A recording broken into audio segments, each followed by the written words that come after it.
What's up, everybody, and welcome to another episode of Reel Me In, a movie podcast where you didn't really ask for, but hey, we're going to give it to you anyways. This is a podcast where we talk about anything, everything, and, well, anything about movies.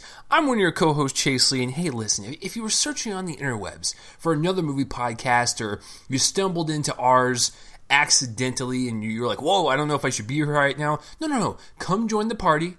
And hopefully, if you are not a movie fan, or if you are a movie fan, you're looking for a podcast to listen to, well, you are welcome to join ours, and we can convince you to be a movie fan because we are movie fans as well. That's what we love to talk about. If you are new to the show, welcome. If you're a returning listener, welcome once again.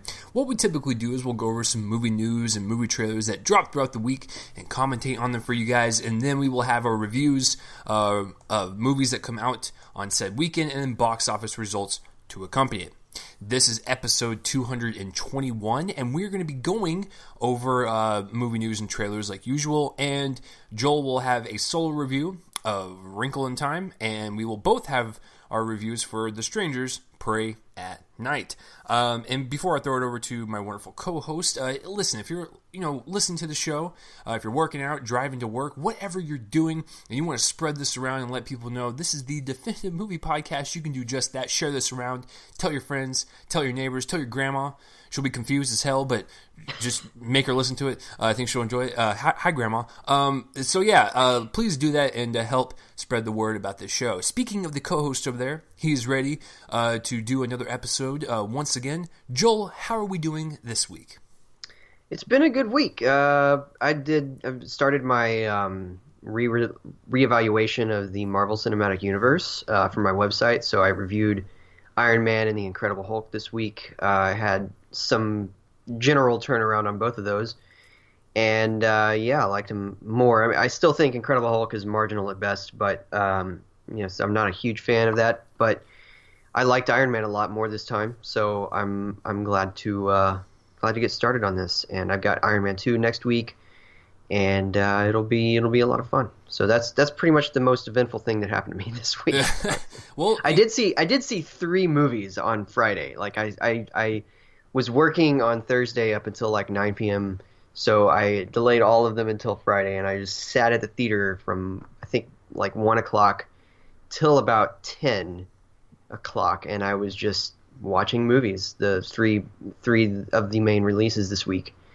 So that was also eventful because 3 movies is tough to do in a day. When you're not in like a film festival mode or something, it's tough to do. So well, you're prepping for the Dallas International Film Festival, which we will cover extensively here pretty soon. But yeah, dude, watching 2 or 3 movies in a day is not like a big deal at all because like that's what we do anyways. And so it's like, but you are right though. Like when you're in the festival environment, it's a lot easier to kind of knock out 3 or 4 of them. You're tired as hell, but it's easier to knock out more there because it's that environment, the atmosphere. Versus when I think you get like pumped up. Exactly. Enough that in the weeks ahead that there's like when the day comes, you have a bit of adrenaline. Yeah. So and that adrenaline lasts a few days at least. That's why it's actually probably hard to sleep the first couple days of a film festival. It's I don't know if you've ever thought about that, but it's kind of hard to do that because you're all excited about everything. So, yeah, I mean, it's just, I think that it's when it's days that are just regular, like I'm going to see a movie days, 3 is just difficult to do in general because by the time the second one is over, you're just like, okay, we're good. Yeah, exactly. I'm not doing this tomorrow. So it's just like, but I powered through. 2 is easy. I've done 2 many times, but it's just that third one. There was one day, I think it was Christmas 2014, where the next day, the day after the day that I'm talking about, I watched The Interview online because that was when they released it online for free, and then. But the day before, I saw 4 movies in the theater, and it was Christmas Day because our family thing, we had done Christmas another day. So I think it was like The Imitation Game, Wild, Big Eyes, and Unbroken. And I don't remember the order. That wasn't the order. But yeah, that was a crazy day. I was exhausted after that. But yeah. Yeah. I think that's the most I've done in one day.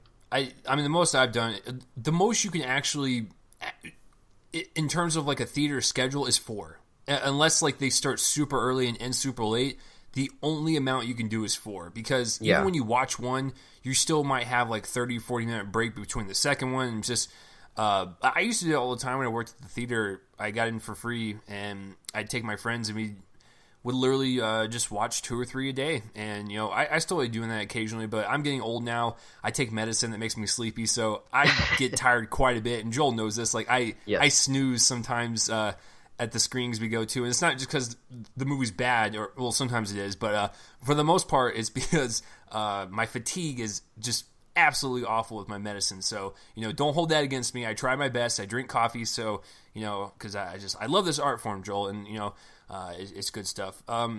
You had a pretty good week with your, rewatching of Marvel movies. I didn't really do too much. Just watched more Marvel movies. I started watching the final season of Love on Netflix on Friday. That's been a lot of fun. I'll probably finish that today. But yeah, it's been kind of chill. Yeah. So there's really nothing more to talk about. So Joel, without further ado, man, let's jump into this. So let's jump into some movie news. The first piece is something that I never would have thought I'd say ever again after watching Genesis. So the next Terminator movie, yes, there is another one coming out. I don't know why. So the news is that Mackenzie Davis is in talks to star in it as the kind of, Linda Hamilton character, the strong female character that this franchise is kind of built upon, which is great. And Mackenzie Davis is being looked at. I didn't know who she was at first, so I gotta be honest with you, until I looked her up, and I was like, oh, okay. So she was in The Martian, The Awkward Moment. She was in Blade Runner 2049. She's also playing Tully with the Charlize Theron movie. But the thing I knew her from when I was looking up her filmography, Joel, was the Black Mirror episodes, San Junipero. And so once I saw that, I was like, oh, wow, this actress is fantastic. Because that episode of Black Mirror is one of my favorites, and it's not even horror-based. It's more like romance-based. It's mixing technology and romance instead of technology and horror like that franchise is used to. So, I mean, if we're just talking about her as talent, yes, I'm totally down for that. Like, she's got the credibility to back up her case. But the problem is, Joel, and this has always been the problem, after I walked out of Genesis, I remember saying to myself, this franchise needs to stop. I love the first 2, and the third one is tolerable at best, but this thing needs to, I don't even think it needs to have a rehaul. I think it just needs to just die. I don't, as much as I'm a fan of like the first 2, I don't really want to see any more, because the more that comes out, the more it taints the first 2, and just, I don't know, man. I was so just confused by Genesis and what they were trying to do and all the stuff they were trying to throw in the kitchen sink. And I was like, yeah, I think they need to stop. I mean, does this, and it didn't do that well in the box office. Like, it did fine. It did like Pacific Rim numbers when it came out in 2013, where it like barely broke even and like made a little profit, but it wasn't like something where when the numbers came in, you go, yeah, let's make a sequel. It's like, no, I don't know why they're making a sequel. So talent for Mackenzie Davis, yes. Terminator movie, no. So Joel, I mean, do you have mixed feelings about this too? Yeah, it's weird. I mean, I was probably sort of like you. I first noticed her in That Awkward Moment, which the movie wasn't very good, but I did note her, and I was like, okay, she's probably going to be pretty popular because she was good in that movie. Mm-hmm. And then, she started popping up in things. I haven't watched Black Mirror. I know I need to, and I know that she's made a huge impact because of that. I think that's probably where all of these, roles lately have come from, in terms of, she now has her name out there because of Black Mirror primarily. And so I don't really want another Terminator movie, but if she's going to be in it, I guess, I'm a little excited, literally only because of her. I hate Terminator genitals. Terminator genitals. You heard it here, folks. Go. We have now dubbed that movie that.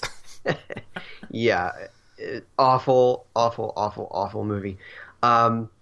So I'm not super interested, but I'm maybe 10 or 15% more interested because of her involvement. She's a talent. She's a talent for sure. Well, and the thing I don't is, see the need. It's going to be a reboot of the whole thing. I know. I don't know how that works if they have Arnold Schwarzenegger and Linda Hamilton in it. I don't know what they're going for there, but whatever. It's just and the thing is, like, it makes it just so like this whole like news bit, even with her name attached to it, is just, I feel so hesitant because my girlfriend will attest to this. Just because you're good on a show doesn't mean you're good in a movie. When Emilia Clarke was cast in Genesis, everyone was like, okay, she's in Game of Thrones, like she's good on that show, maybe it'll translate over. And she wasn't the problem, it was the script, and it makes everyone look bad. And so I don't want her to be attached to this and make Mackenzie Davis look bad. Yeah, Emilia Clarke was basically lost in the weeds. She was trying, but it was just whatever that screenplay was. Yeah, whatever it was. I have no idea what it was. It's crazy. I just feel like we just don't need this. No. So yeah, crazy. All right, so our next bit of news is pretty big, actually. So as we know, Disney's starting their own streaming platform. They're trying to run everybody else out of business, and they probably will succeed at that. Am I wrong? So No. they're starting their own streaming platform, and apparently part of this is going to be original content. I think that I remember reading that a while ago, but it didn't really solidify until I read this. So Jon Favreau, the director of the first two Iron Man movies, Cowboys and Aliens, Chef. Did you have to put that in his filmography list? Yeah, he did Cowboys and Aliens. That's really enticing, Joel. Thank you. He also did Elf, Chef, Maid, which is probably his best movie, The Jungle Book. I'm just I may sound like I'm actually rambling off random names for movies, but they're ones that he's directed. Zathura is also another really good one. He is going to be directing. I'm sorry, not directing. He's going to be executive producing and I think writing a Star Wars series, or co-writing or something, a Star Wars series for that streaming platform. So yes, we are going to get whatever the streaming name is. It's going to be followed by original, like the phrase, sort of like Netflix original. And then we're going to have Star Wars movies that are essentially on Netflix. Like, it's not going to be Netflix, but these are going to be original movies that are Star Wars movies on a Netflix, like, comparison. Like a Netflix type streaming platform. This is insane. Now, Kathleen Kennedy has come out to say that she's super excited about all of this, which is what she always says about every director. But I gotta say, after watching Iron Man and Iron Man 2 again, he's a really solid choice for big budget stuff. He knows how to use, Cowboys and Aliens aside, he knows how to use visual effects to his advantage. And he knows how to focus on things that are character-based rather than just visual effects based. And I gotta say, I'm a fan of this as the resident Star Wars fan of the podcast. I like this choice. I'm gonna have to see more to be more.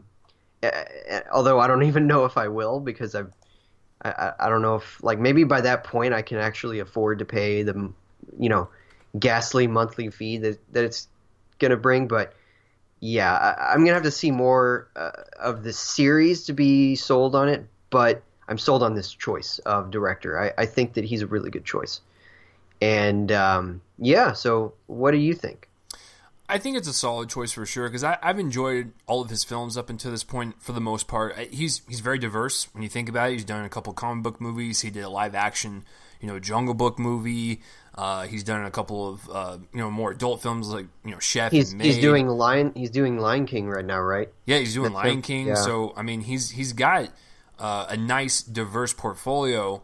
And I think since he has worked with these Marvel movies to some extent up until this point, because he has been labeled as, you know, an EP on most of these movies. I'm not saying that he does a lot, but he is still in tune with the Disney machine.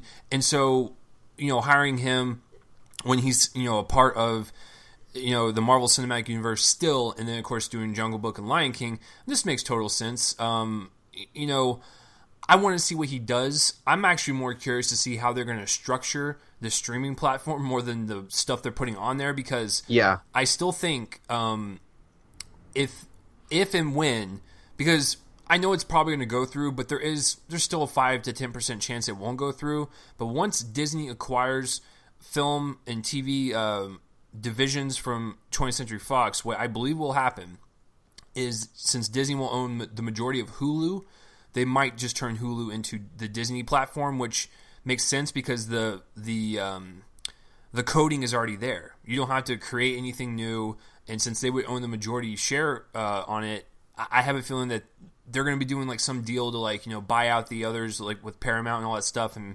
that's what I think they're going to do. But if they don't, then yeah, they're going to create their own. I'm just kind of more curious to see what kind of series they're going to put on there, what kind of movies they're going to put on there, because they could put, you know, anything from the Star Wars universe, anything from the Marvel universe, new Pixar stuff, or, you know, animated movies, live action. They can do whatever they want, and I'm more curious about that than actual stuff that's going to be put on there. But as you know, just hearing from you, you know, the Star Wars fan, the fact that, you know, you like this choice, you know, it makes me more excited to kind of see what Jon Favreau would do in this universe. You know what I'm saying? Yeah, I mean, he's now, you know, directed, or mostly directed, two Disney movies for them. You know, he obviously directed both of the Iron Man, the first two Iron Man movies. But now, of course, he's done two visual effects heavy Disney movies, and they trust him with big material. So it definitely brings to mind some confidence.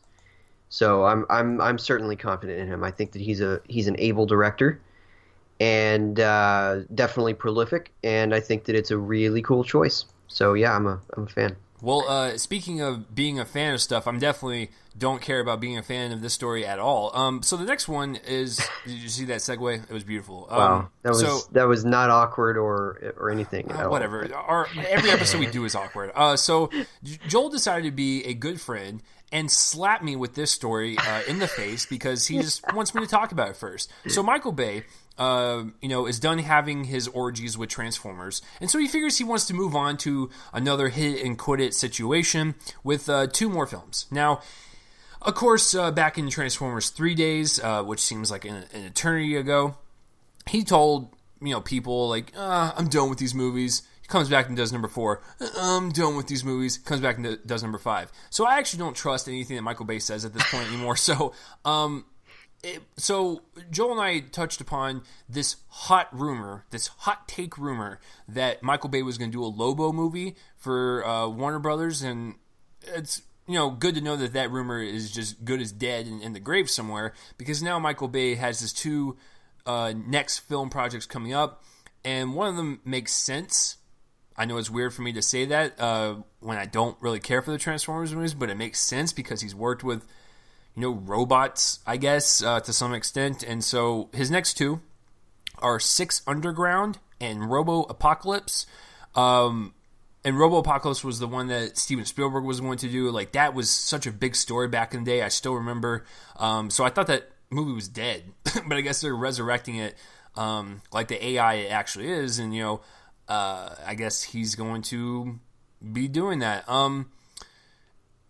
So Robo Apocalypse is based on a book. It's about AI taking over. Yeah. So the one that kind of comes out of nowhere is Six Underground. And now this one comes from the Deadpool writers, Paul Wernick and Rhett Reese, and apparently there's not much known about it. It's just an original action movie, and if it's going to be those writers, it's going to be something kind of comedic in tone. So, you know, Bay has some history with that, with the Bad Boys films and stuff. So it seems like he's a more perfect fit for that than Robo Apocalypse, because I want Robopocalypse, from what I've like kind of read about, it needs to be like good. It needs to be like a good movie with a lot of, you know, kind of heavy thematic themes to it, and I don't think Michael Bay can tackle that. But as far as this thing for the Deadpool writers, I think honestly that's not a bad pick, because he seems like he would fit up that alley of like the Deadpool writers and like the bad boy type of filmmaking. So I'd be more interested to see that than Robopocalypse, but he needs to stay away from that one. Joel, are you indifferent to both of these? Do you favor one over the other that he's doing, or you just don't want him to do any of them at all? Well, considering we don't know anything about Six Underground, the plot or anything, I don't really have an opinion about that. I guess if he makes it like Bad Boys 2, for instance, or something, because R-rated Michael Bay is a lot better than PG-13 rated Michael Bay. Correct. He's got a certain kind of pyrotechnics to his filmmaking that is, you know, helped along by an R rating, you know, a loss of inhibition, if you will, than something that's PG-13. I always felt like he was limited by that. Even in, you know, movies that work, like The Island, I like. But it was still kind of tame compared to what it could have been. Whereas Bad Boys 2 is a movie that I adore. I love that movie because it is completely, it's in horrible taste, but it's got incredible action. It's so funny in this awful way that you can't believe you're laughing at any of the jokes that are being made. And, you know, all of that, I think that, you know, especially with the Deadpool writers attached, it could be one of those situations. So I'm more curious about that than Robopocalypse. I wish that Spielberg would go back to that, honestly, because he's kind of the perfect fit for that story. And I've read the book. It's great. In fact, I'm looking at it right now on my shelf. I'm in perfect view of it, and it's violent, very violent. So that's going to be another one that that'll be rated R, and that's a lot more promising than if, you know, he was going to just dumb it down. There's like really strong violence in that book. Like there's a scene where, and I'm sorry to our listeners, but somebody's head is cleaved in two by something, and good Lord.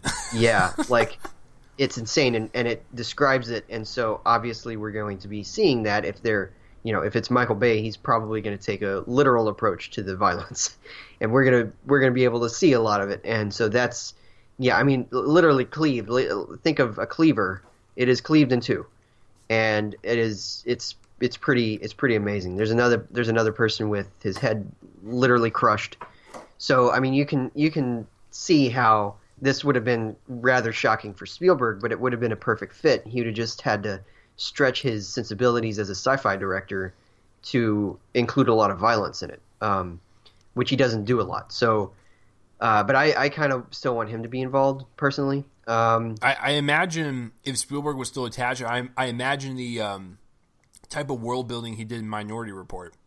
Yeah, match to the violence of something that he's never done before. Correct. Essentially, you know, the closest I guess would be Munich, but I don't want to compare that. So, yeah, I mean, it would have been crazy violent for him. But I super want, I still want him attached. But of course, he's like working on 17 different movies right now, so it's not gonna happen. I think that one of the like minor bits of news is that he's moving from a West Side Story remake to a Leonard Bernstein biopic, which it's just that's Spielberg for you. But anyway, back to this. It's an interesting thing because I definitely think that these are more interesting projects for him than Lobo was. You know, I remember talking about that with you just a few weeks ago, actually.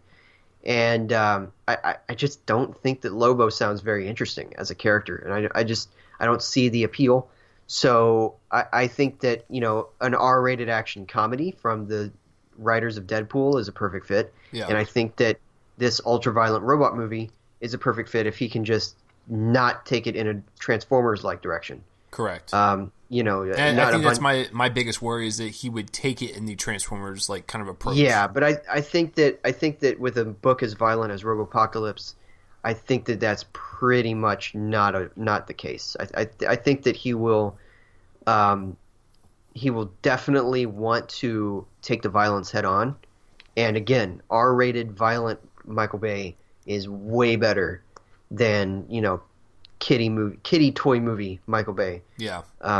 Because as, sexual innuendo filled as the Transformers movies are, they're a bunch of toy movies. That's what they are. They're kids movies, and he was limited by that, and it showed in the movies. So, that's my take. I think that it's a lot more interesting that he's taken on Robo-Apocalypse than I'm more interested in that than I ever was in any Transformers movie. So certainly very interesting. And guys, it was a pretty light week, so that's really kind of it for the news this week. There's one more thing that I want to talk about, though. It was sort of revealed this week that Disney is going to be launching a major campaign for Black Panther, and I wanted Chase and I to talk about the possibility that Black Panther could be nominated for Best Picture. So here's the thing. I wanted to kind of go first with my thoughts, because I'm sort of the resident Oscar guy on the show. I follow this stuff pretty closely, and I have for about 12 years or so. And I got to say that I don't have full confidence that it could go all the way to Best Picture. No, obviously one of the big things about the raised number of Best Picture nominees is the fact that Dark Knight was not nominated for Best Picture, and people kind of were in an uproar about that. The Academy heard them, but still hasn't nominated a comic book movie in Best Picture. So I gotta say, I don't have full confidence that it could go there, but I think that if any movie right now had any chance to get there, it would be this one. It's directed by Ryan Coogler, who directed Sylvester Stallone to a supporting actor nomination for playing a character that he popularized 30 years before, or 40 years before. And it comes after 2 years where Black stories have kind of made their mark. Moonlight won Best Picture, and Get Out won Best Original Screenplay, and was pretty close, I think, to getting Best Picture. So I think that if any movie in the Marvel Cinematic Universe were to cross this threshold, it would be Black Panther. I'm not entirely as confident even in Best Director. I feel like that kind of that category is a little more packed, generally each year. There's only 5 nominees there, whereas with the Best Picture, it's the top 5%. But and then getting like acting, I can't see it getting into any acting categories. I'd probably go for Michael B. Jordan in Best Supporting Actor, but it's probably not going to happen. And then it'll probably be in a lot of technical categories. I could see it maybe doing adapted screenplay like Logan. In fact, I think that's probably the best chance that this movie has in anything is Best Adapted Screenplay. That's what I'm going to say. If it doesn't get into Best Picture, then probably Screenplay is the major category, much like Logan. So that's my thoughts. I think that they're smart to do this because this movie has already almost made $1 billion, I think, or it's about to break $1 billion, I think, later this week or something. So, I think that this is a good idea. I think that they have backed the right horse, and I just wanted to get Chase's take on that. Okay, so I was discussing this with my girlfriend right before we started recording, and I guess you can let the racist comments flow below us, but I don't think Black Panther has any chance of getting nominated for anything. Now, the only thing that has an outside chance for, you touched upon, I kind of agree with you, the only outside chance is of a major category. Of a major category is Michael B. Jordan as supporting actor, because that was actually a really kind of nuanced villain performance, and I liked I liked when he was angry, I liked when he was more somber, I liked his drive and his mission was, conflicting, because at some points you kind of agree with them, and some points you don't. You're just like, I understand where you're coming from, but you're just going about it in the wrong way. And so that would probably be my only pick. But also, we haven't even seen the rest of the year yet. I mean, it's not going to happen, but I guess I'm just one of those people that I still stand by my grade when we reviewed it. I think it's a solid film. I like it. I just don't love it like everyone else. I still like this whole universe overall, and I don't, maybe besides one of them, I've generally liked everything that this universe has done. And the only film I've ever seen of like Oscar caliber quality, and I guess it's just me, it would be Captain America: Civil War. But as far as like Black Panther goes, I like it, dude, but I honestly can't give it anything in terms of nominations. Are they going to push for it? Hell yeah, they're going to push for it. That's not going to stop them.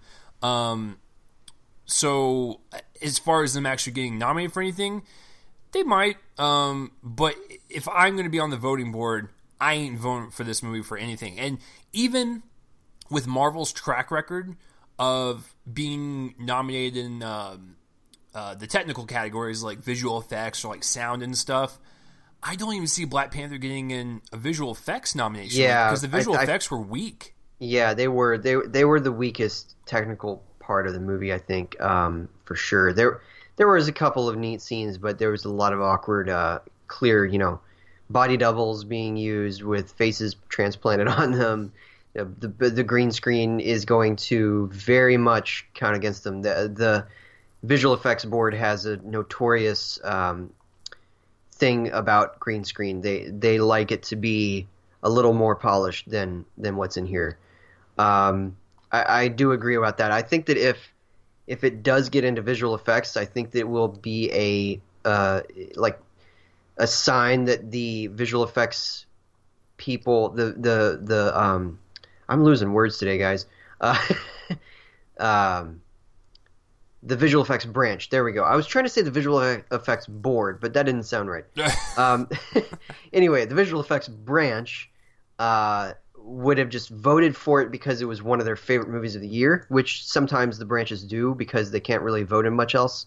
They can vote in Best Picture and their own category, and that's pretty much it. So that's all that they can do, which, I think that would be a sign of that. But, yeah, certainly not on the merit of the visual effects. They weren't very good. Well, because like when whereas you think about... I could see them maybe the music branch nominating the score and maybe one of the songs that Kendrick Lamar did. Yeah, which that would certainly be worth it. Yes. Yeah, that would be a good solid thing. I would love to see Kendrick Lamar and maybe The Weeknd. That song that they have together is actually like the single, I think, pretty much from the album. So I would love to see them perform on the Oscars. That would be fun, and I think that they would probably go for that. But I'm feeling only that, maybe screenplay because Logan got in there, and now they see a bit of a recourse in terms of that's probably going to be their major place where they campaign that. And then Best Picture, it's just because of the moment. The moment at this point in time is one where these stories are being told more loudly and more successfully in an awards context. So I think that it could happen in some universe, but you're right. We haven't seen the rest of the year. It could be that this fall is so jam-packed full of worthy contenders that this kind of dies down. But I think that it's going to be more nominated than I think it has a chance to be nominated more times than any previous MCU movie, which they haven't gotten a lot of nominations. So, relative to the number of movies they have. So, I think that this has a shot to be nominated more times than others, but we will see about all of the other stuff that they have in store for them in terms of the other movies and all of that. I mean, it could be Avengers Infinity War as a major player. So yeah, we don't know. Hell, even Ant-Man and the Wasp could surprise us. I have no clue. Right, yeah. So That's pretty much it, guys. That's the news this week. Wanting to know what your favorite bit of news is. Mine is the Jon Favreau. Oh, gee, directing. what a surprise. I mean, obviously that's mine too. I mean, everything Yeah. else is kind of whatever, because once again, guys, kind of a slow news week. And also the trailers were kind of slow as I well. literally, I always try to fill in like 5 bits of news. I could not find a 5th bit of news. Yeah, Could I not mean, do it. that's how dead it was. It was so dead. Nothing happened in Hollywood this week. But you know, the I guess the flip side to that is that since A Wrinkle in Time came out this weekend, you know, it's a big Disney film. Of course, they're going to slap some big trailers in front of that. So we got actually some somewhat big trailers to talk about. And the first one, my God, is Christopher Robin, and this is about Christopher Robin growing up, and Pooh comes back in an acid dream and looks horrific, and was like, Christopher Robin, can you please talk to me? And Ewan McGregor was like, why am I talking to a bear in the park? Listen, the trailer itself, it looks like typical Disney fare. It looks sweet. It looks adorable. Joel and I are around the same age. We grew up with Winnie the Pooh. Like, I understand that, like, this is a long brand. This is one of those things to where I remember watching as a kid. Winnie the Pooh is one of those things where it was just so big when we were kids. Like, you would be surprised if you met someone that didn't know who Winnie the Pooh was. However, the trailer was fine, but I think what we have to talk about is, because it's dividing everyone, as on how Winnie the Pooh looks. He looks like the Snuggles bear off the detergent, and he looks more terrifying because he has beadier, blacker eyes. I don't like the look. I think it's a little too jarring. It looks a little too psychopathy. Like, it looks like he's going to kill Christopher Robin at any point in the movie. My girlfriend and I were just discussing this before we recorded. We both believe that after watching that trailer, I'm like, they should just do another animated movie for sure. I don't like the look. It's too creepy. It looks like a psychopathic Snuggles killer bear, and I can't get on board with it, man. And it is weird to see it in live action and have like Christopher Robin, who is an adult person, talk to a creepy looking bear. It was kind of a turn off, but in terms of like the visual look, it looks fine. It looks nice. It kind of reminded me of kind of the visual vibe of Saving Mr. Banks a little bit, where it's going to have like kind of a mature feel to it, but also be kid friendly. So I'm sure Joel and I will see it, but I'm not like losing my mind over it just because we grew up with it and nostalgia. But Joel, I don't even care what you think about the trailer. I want to get your hot take on it. How does Winnie the Pooh look? He looks weird. Yeah, it's very weird. It's very weird. Like, not only the eyes, but the fact that the mouth barely moves. Yeah, what was up with that? Yeah, it's really strange. You'd think that they could just give him a slightly bigger mouth, or anything. It's just weird. It's very weird. He looks just like a stuffed doll come to life in this strange way. This is basically the kid version of Ted. Yeah, like, this basically. is what it is. That's pretty much it. So, but I mean, he looks convincing. He looks like he's interacting with Ewan McGregor, but it's just the design is strange. You're right about the eyes. I mean, it's like there's no eyebrows. There's just these two black dots, and it's very strange looking. The trailer's fine. It's cute. It's a teaser, really. It's not a trailer, but because it doesn't come out until October, I think, or I can't remember. But was it around Christmas time? It could be around Christmas time or November. I can't remember. I know it's late in the year. Yeah. Whenever it is. I'll look that up right now, actually. Christopher Robin. I hope when Joel types it into Google, the only image that pops up is like a horrific image of It's in Winnie the August. Pooh. Oh, it's in August? Yeah, it's August 3rd. Wow. And it's from director Mark Forster, who people are like, what? The director of Quantum of Solace and World War Z? But he also did Finding Neverland. Yep. So he's a prolific guy. Speaking of prolific directors, he did Monsters Ball. Mm-hmm. Then he followed that up with, Finding Neverland, this kids movie. And then he did Stay, which I never saw, but it's like Stay is so good. Yeah, I need to see that. And then he followed that up with The Kite Runner. Then he followed that up with Quantum of Solace. Then he followed that up with I'm trying to think. Was it World War Z?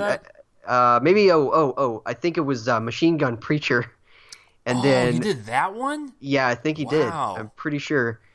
And then let me see about that actually, because pretty sure.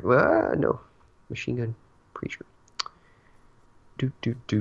Yep, that was him. And then he followed that up with World War Z, and then I forgot what was after that. But anyway, certainly a prolific director. This is his return to Finding Neverland territory, and I guess you could say also kind of Kite Runner territory. But, sort of the tearjerker kind of Correct. family drama. Finding Neverland was good enough that I'm interested in this. I'm a pretty big fan of that movie. So I'm certainly interested to see this. I think that he's the right choice. It's a strange choice, but yeah, I think it looks like a pretty good movie. So we'll see how it goes. And I do like the idea of Ewan McGregor, kind of this.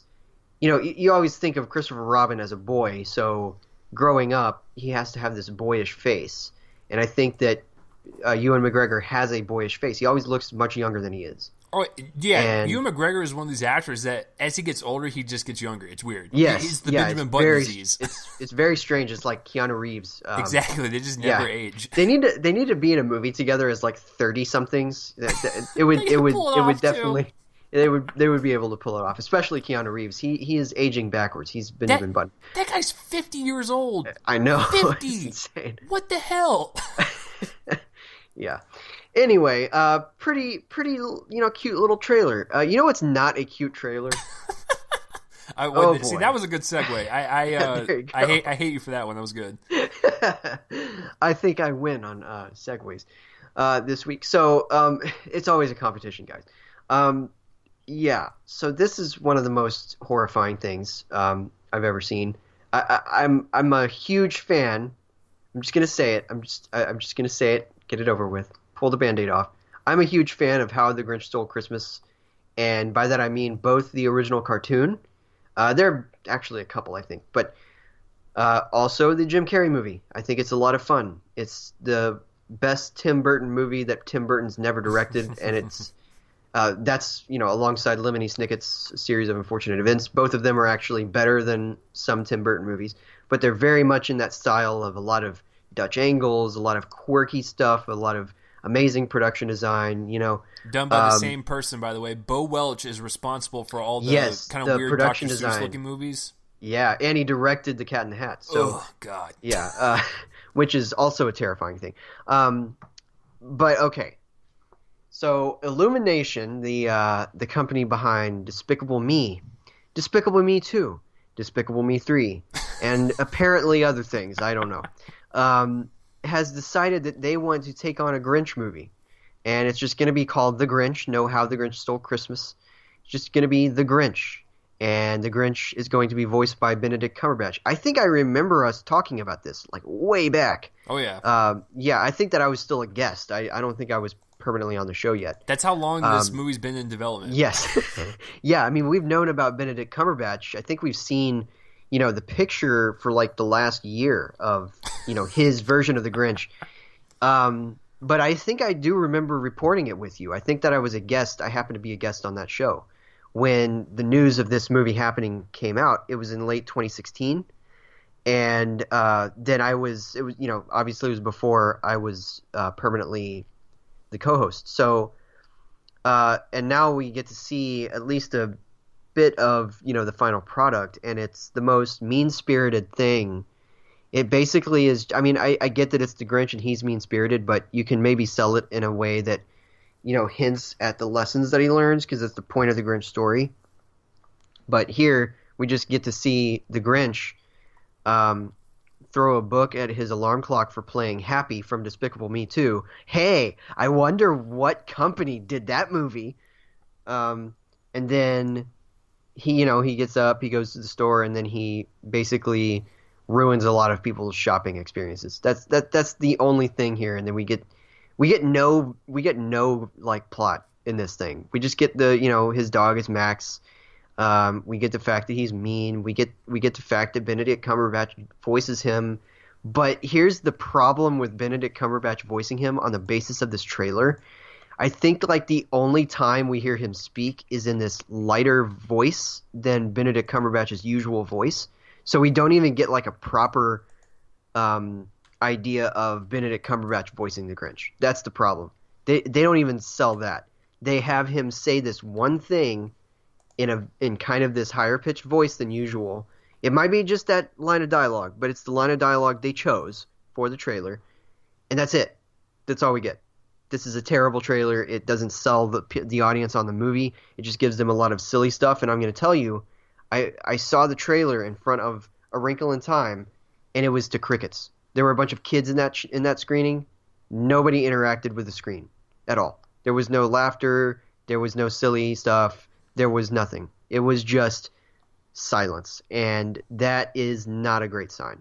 So especially after the 2016 that they had, with Sing and the Secret Life of Pets kind of making a lot of money, that's not a great sign. So Chase, are you going to disagree with me? Do you think that this is actually the best trailer of the week? Nah, fam. So this... Okay, so Illumination Entertainment. If you guys go back and watch how they market all of their movies, they've been doing the same thing since the first Despicable Me. And what do I mean by that?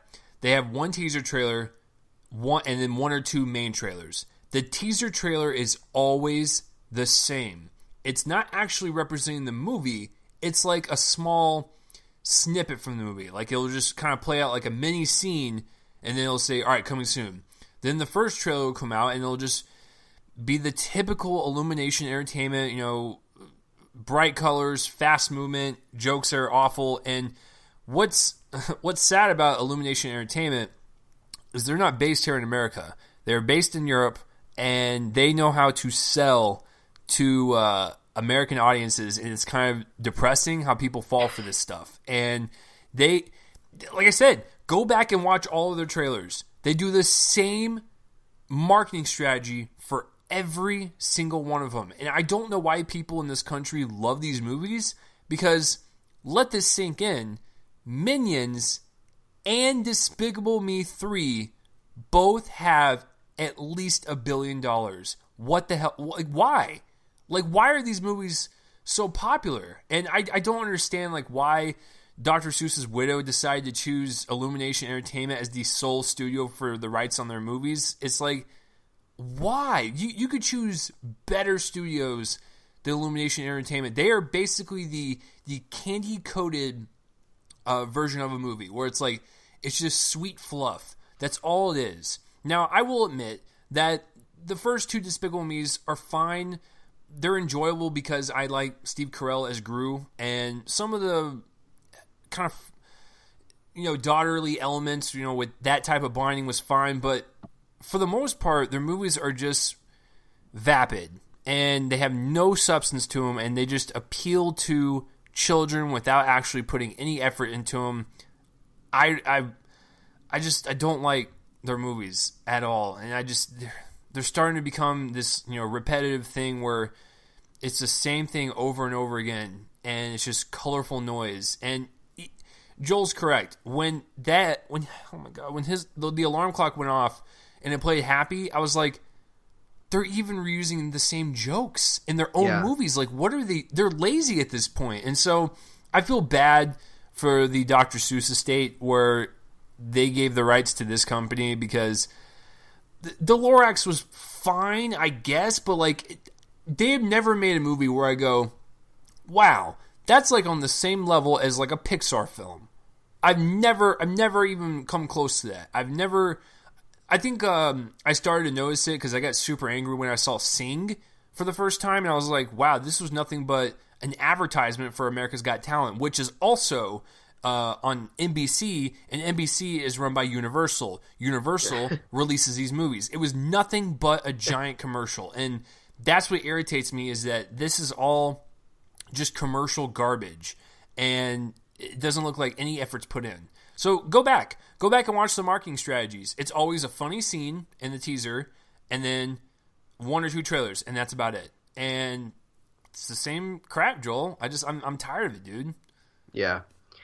It's tiresome for sure. I think that I liked, like you said, the first two Despicable Me movies.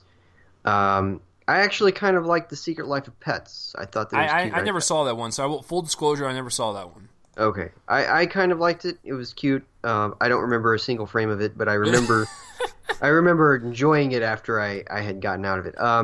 I didn't see Sing. I skipped that. There was a bunch of stuff coming out. I don't know if this movie's going to make a whole lot of money.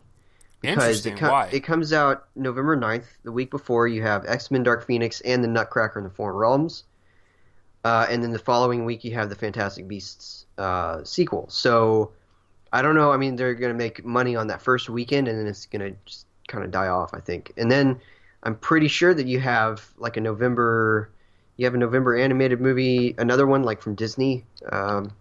Actually, I don't no idea if there is one this year. Let's see. Disney is usually on point. They usually pump one out every Thanksgiving. Yeah, let me see if there is one. Oh yeah, Wreck-It Ralph 2. So I don't know if this is gonna make a whole lot of money, to be completely honest. At least not in the long term. Obviously it'll do well the first weekend, but who knows? It might not even get number one. It might be that X-Men Dark Phoenix does repeat business. So we will see. It's going to be an interesting battle because November is packed. So yeah, you got those. You got Creed 2. You got Robin Hood. So it's going to be very interesting for sure. Yeah, I just Illumination Entertainment.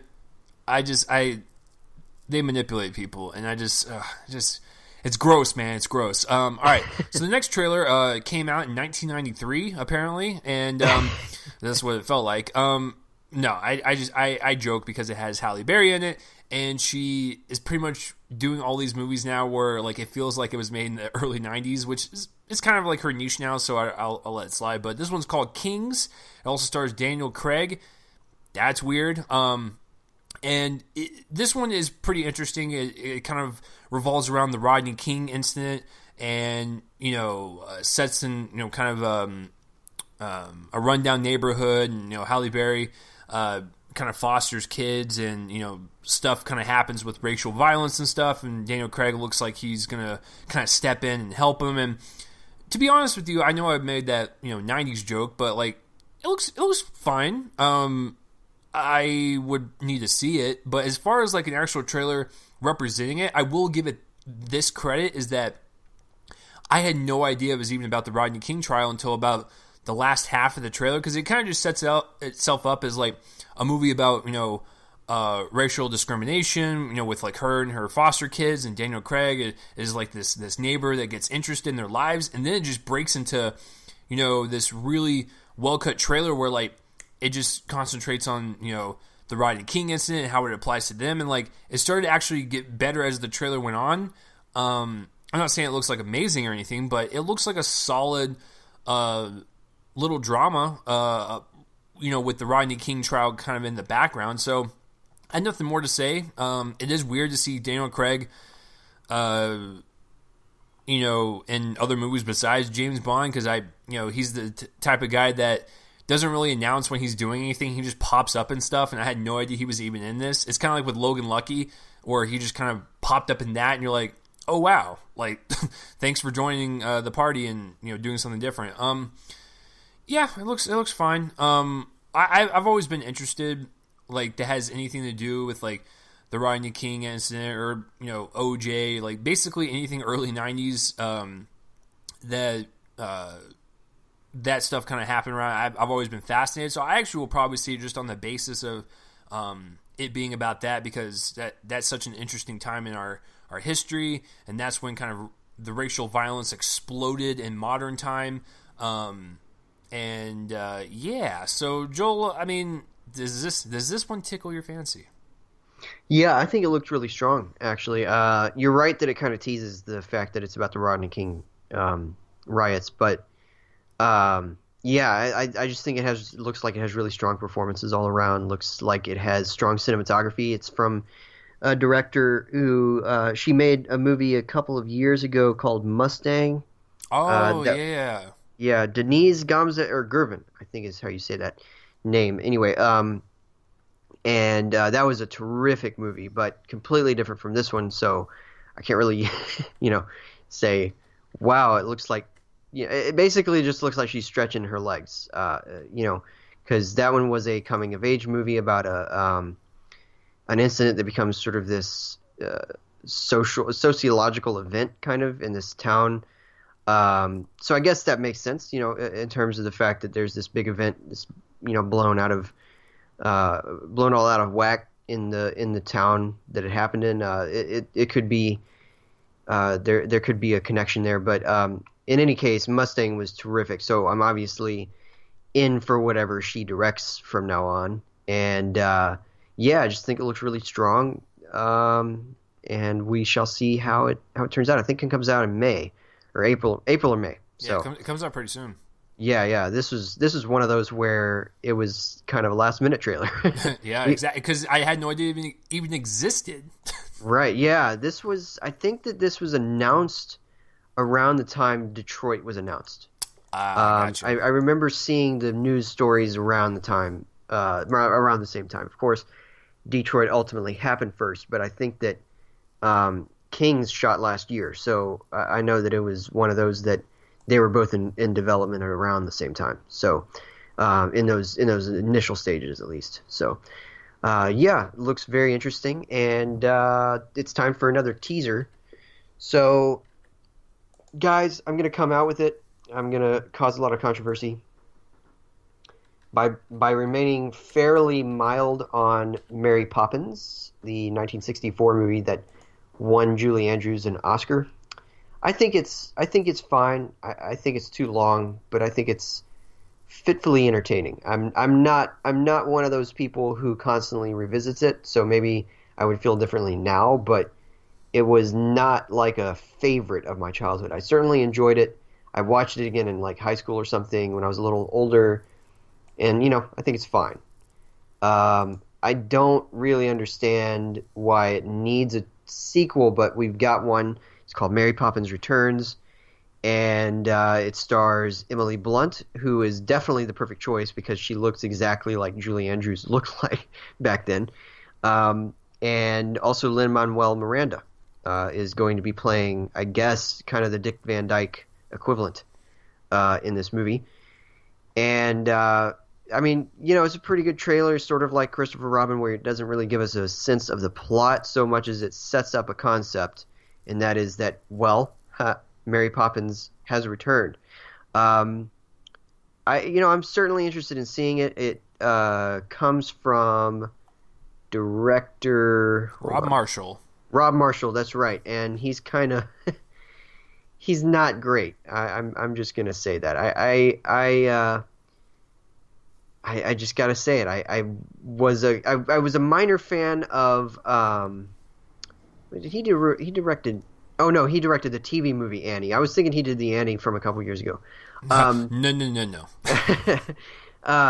He directed Into the Woods, which I thought was okay. I am not a fan of his Pirates of the Caribbean movie at all. I hate Nine, which is his musical with Daniel Day-Lewis and Fergie.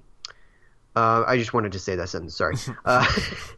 I think that Chicago is good, but not great. I didn't see Memoirs of a Geisha, so I'm not a huge fan of his, to be completely honest. I think that this is kind of a good fit, though, for his sensibilities. It's got a crazy cast. I'm looking at it now and had no idea that almost any of these people were in this movie. Dick Van Dyke returns. He is Mr. Dawes Jr., which is weird because Lin-Manuel Miranda plays, I think, his apprentice from the original movie. Weird. Ben Whishaw, Emily Mortimer, Julie Walters, Colin Firth, Meryl Streep, Angela Lansbury, Emily Blunt, obviously. That's a crazy cast. I didn't realize Meryl Streep was in this. I didn't either, and she's second billed, so I'm like, is it a bigger role than we think it is? Right, yeah, it's crazy. She plays Topsy-Turvy Poppins. which is a great name. Wow. Colin Firth plays a person named William Weatherall Wilkins. All right, so I'm getting more and more excited for this movie as I read about it. I just gotta say, this is pretty cool. Gotta say, I'm a little disappointed that they got Dick Van Dyke, but no apparent Julie Andrews in here. That's a little disappointing. But I will say, wow. So yeah, I'm suddenly really excited for this because Dion Beebe did the cinematography, yeah. Oh man, he did. He obviously has worked with Rob Marshall, but he also has worked with Michael Mann. He did Miami Vice, Collateral, Edge of Tomorrow. Ooh, he shot The Snowman. I'm just kidding. He did Green Lantern. So he's got storied history. So yeah, I'm actually more excited about this than even when I started talking about it. It sounds like it's going to be a solid little adventure. I still stand by my opinion of the first movie, though. I think it's fine. It's a little overrated. I'm a Sound of Music guy, if you want to put it in the context of mid '60s Julie Andrews musicals. So, what did you think about this? It's fine. Like you said, there's not really much to go off. I mean, it looks great. It looks great. The color scheme is nice. It's very appealing. It kind of had that Christopher Robin vibe. I like how they tease us with this color scheme because it's clearly not going to remain that. Correct.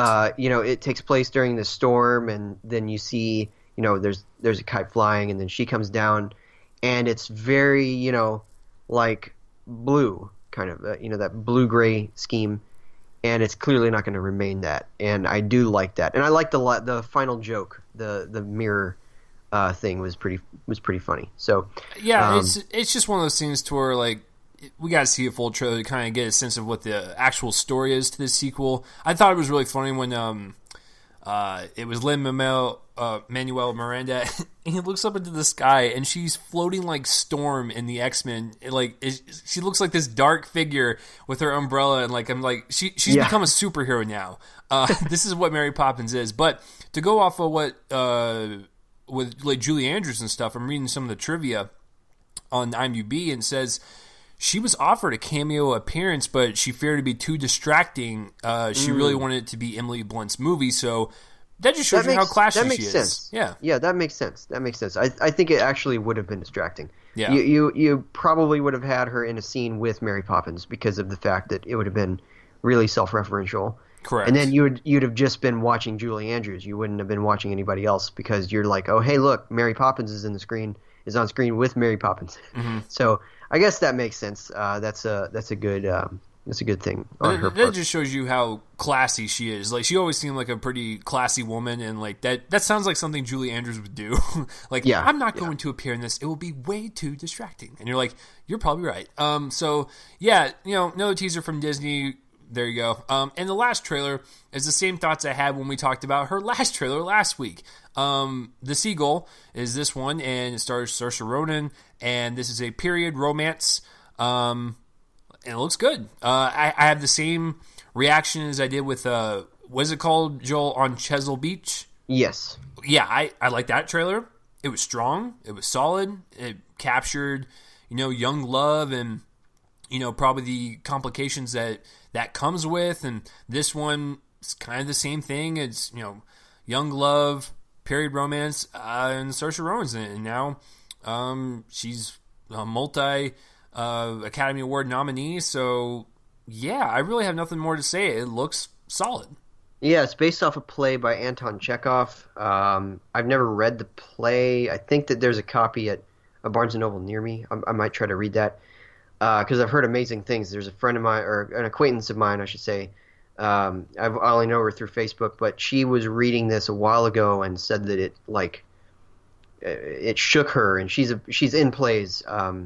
She's an actor out in I think one of the Carolinas. I think. Anyway, she reads a lot of plays, just for fun. And this is one that she was reading recently and said it's amazing. And so that's certainly I've heard amazing things about it for years, and I should read it. One thing that I noticed, so On Chesil Beach stars Saoirse Ronan and Billy Howell.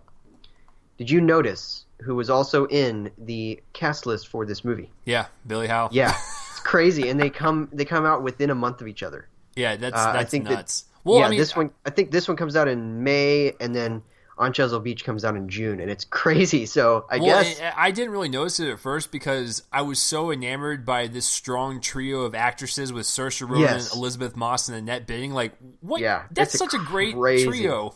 Yeah, crazy cool. But I just thought it was funny. Is like out of nowhere, Billy Howell. I'd never heard of him. I'm sure that he's done something somewhere, and I just am now aware of him. But now he's in 2 movies with Saoirse Ronan within a month of each other. It's just very strange, and similar kind of movies with involving romance in some way. So yes, very very solid trailer despite the narration, which the narration was kind of it felt very 90s, and it was I felt very like it off-putting. Yeah, I felt like it could have worked, but I feel like you needed a different voice actor. Whoever it was, it just didn't really work in this context. It's nothing against general narration like that, but because it makes it seem more cheesy than it actually is, and I don't want that to come across that way because when you look at something like this movie and its subject matter, you want it to like have this like heavy emotional punch, but when you add that kind of cheesy overlay of the VO, it just does not come across well. It's very strange.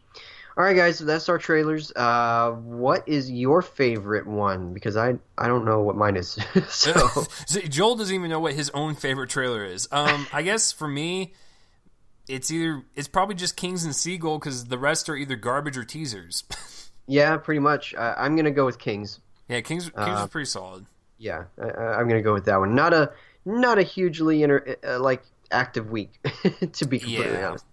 But we're going to move on to our reviews. Our first one is going to be for The Strangers, Pray at Night. This is the sequel to 2008's The Strangers, and yes, you heard that year correct. This is a horror sequel that comes out 10 years after the first one.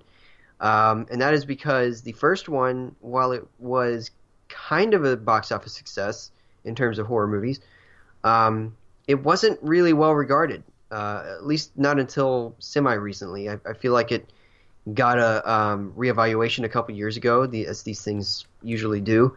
And it was the same for me, actually. I know that I've been very positive, but originally when I saw it, I didn't like it. I didn't like it because of the ending. But I'm a big fan of it now. I watched it again, I think about 2009 or something. Was much higher on it, and of course I just revisited it in prep for this sequel and liked it even more. I think it's somewhere in my top 10 of that year. So, and now we have a sequel, and it's obviously called The Strangers Pray at Night. It comes from director Johan Roberts, who directed 47 Meters Down. That was his was that his first movie? I'm not sure if it was his first movie, but it was his first major movie. In any case, I'm actually going to look at it. His first movie, no. First major movie, like in theaters, yes. Okay. Yeah, he did. I'm sure that he did. He's done a lot of straight-to-video ones. Yeah, and then I think the closest thing that came to... Storage 24. I've seen that one. That is one of the least profitable movies ever made. Storage 24, if anybody wants to know depressing facts. Yeah, and then the other one that was actually kind of close to theatrical distribution was The Other Side of the Door. Literally, if you look on his Letterboxd thing, his page, the top 4 of his movies that he's directed are the ones that are the most popular. I have not heard of a single other one of these. Yeah. But I have seen Storage 24. That one was one that I just caught like on a whim on Netflix, and it's pretty solid. It's hard to find. I don't know if it's still on Netflix, but definitely seek that one out. It's a lot of fun. It's a monster movie set in a very compact place, and it makes sense that he directed that. I just didn't know it was him. So, in any case, this one takes place, I don't know, like a undetermined amount of time after the first one, but we see it. To be honest with you, it's not really specific. But it could be 10 years. We don't really know. Yeah, we don't really know the age of the people in the masks, so it could be that they literally waited 10 years or something. I don't know, but In any case, the first film took place largely in and around a house, and this one takes place in a campground. In a trailer park. And so you got a bit of an expansive location here. So this one follows a family rather than just a married couple. The family, the parents are played by Martin Henderson and Christina Hendricks. The kids are played by Lewis Pullman, who is Bill Pullman's son, and Bailey Madison, who was a child actress for a long time. Now she's an adult. But you'll recognize her from Bridge to Terabithia. She's been in a couple of Adam Sandler movies. Adam Sandler movies. Yeah, I mean, hey, she came up in those. And then she took a break after Parental Guidance, I think, to do high school. And I think she was in a couple things. But other than that, I don't think she was in anything major. And now, she's an adult saying the F word and flipping people off, and it's very disconcerting. Yeah, I mean, literally, I went through like high school and college watching her in movies. Yeah.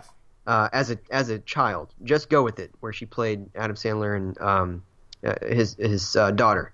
She plays the kid in Brothers. She plays the kid in Don't Be Afraid of the Dark. Oh, that's right. Yeah, I forgot about that one. Yeah, she had a big 2011. I think she was in like 3 movies that year. And then, but I will always remember her as Josh Hutcherson's younger sister in Bridge to Terabithia, which is a great movie. She was terrific in it. And she was very young. That was 2007. Yeah. And but now she is basically kind of, I won't reveal anything, but the main character here. By default, let's just say. But yeah, so the masked killers are back. Obviously one of them has a hood with a smile painted on it. Then there are 2 women one's with a pinup doll mask, the other one's with a doll face mask, and they terrorize them in this trailer park that they have arrived in. I believe that, I don't know if it's their actual uncle, but somebody named Uncle Marvin has left it to them for the weekend. They're spending one last weekend together before the son goes off to college and the daughter goes off to boarding school. And we get a sense that there's been a lot of tension in this family recently because of the fact that the daughter is Kenzie is her name. She's very resentful of the fact that she has to go to boarding school. She had a year of rebellion in high school, and now she's off to this. She's leaving all of her friends. She's leaving her house. She doesn't like that. So there's a sense of tension already in this family. And then they arrive at this trailer park, and obviously a different kind of tension starts up. Terror ensues, and yeah, that's basically the plot of the movie. Horror movies, guys. There's not really much to say in terms of their plot. They're very event heavy. So I got to say, I was excited. I think we actually even talked about the fact that this was happening, didn't we? Or I can't remember, but I'm pretty sure that we talked about the fact that this was happening somewhere in the midst of last year. And I was very excited to see the end product. Or maybe it was the trailer. I think it might have been the trailer that we talked about, and that was the first time I mentioned this. I was excited for the sequel. I really liked the first one, and I was looking forward to the second one. And guys, I liked it.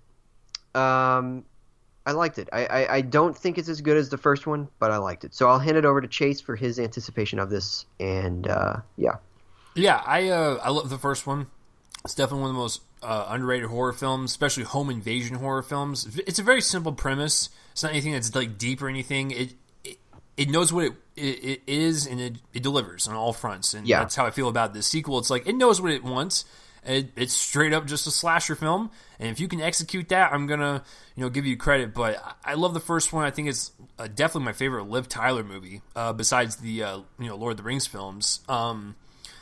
I always keep forgetting that Glenn Howerton is in the first one, and he's off of It's Always Sunny in Philadelphia, and it just boggles my mind. Is he the friend? He's the friend, yeah. Yeah. Okay. No, it's a really great horror film, and I've said this on the show, and Joel and I both agree. The reason why it's so effective is because of its minimal use of music and sound design to really kind of immerse you into this almost like hair raising on your arm atmosphere where you're just nervous, you're paranoid, you don't know what's going to happen, and that's why it's so effective as a home invasion film with a house that is big, but it just makes it creepier because you don't know where they're at, and when you have little to no music and little sound design, it makes it worth it for the experience. So I was looking forward to the sequel. I remember when we saw the trailer, and I was excited to kind of see it more in an open playing field for these killers. It's in a trailer park, as you said, and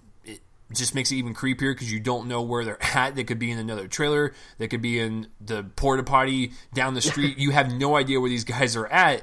And so I saw the sequel, and I'm going to have to go a little higher than Joel. I do have a couple of complaints, but I think for the most part, I love this one, and I would actually say it's on par with the first one. And for me, I might like it a little bit more because I like the kind of visual aesthetic with its cinematography that they went for in this one. It's way different than the first one. The first one, without going into it, because we'll get into that, is the first one uses a lot of handy cam and a lot of kind of like almost like documentarian type of filmmaking. This is more of like John Carpenter, kind of Alfred Hitchcock type of cinematography. So it's different tonally, and that's what might turn people off. But I think for me it worked, and it worked in spades, and I kind of love it, man. It's a really great sequel, especially coming out 10 years later. I was expecting, maybe it to just be half-assed a little bit, but I think they put a lot of they did visual effort into it, and it's really good, man. And I want to give a shout out to a friend of ours, Mark Dusick, who had caught up with the first one within the week of the second one, because he was on a writing hiatus when the first one came out and didn't see it in theaters, and so caught up with it. He wasn't a fan of the first one, and then the second one is a top 10 contender for him. So it could very well be on our episode, like at the end of the year, on his top 10. He was certainly very strong on it. So he's not usually a horror guy. Just wanted to give him a shout out. Kind of a surprise.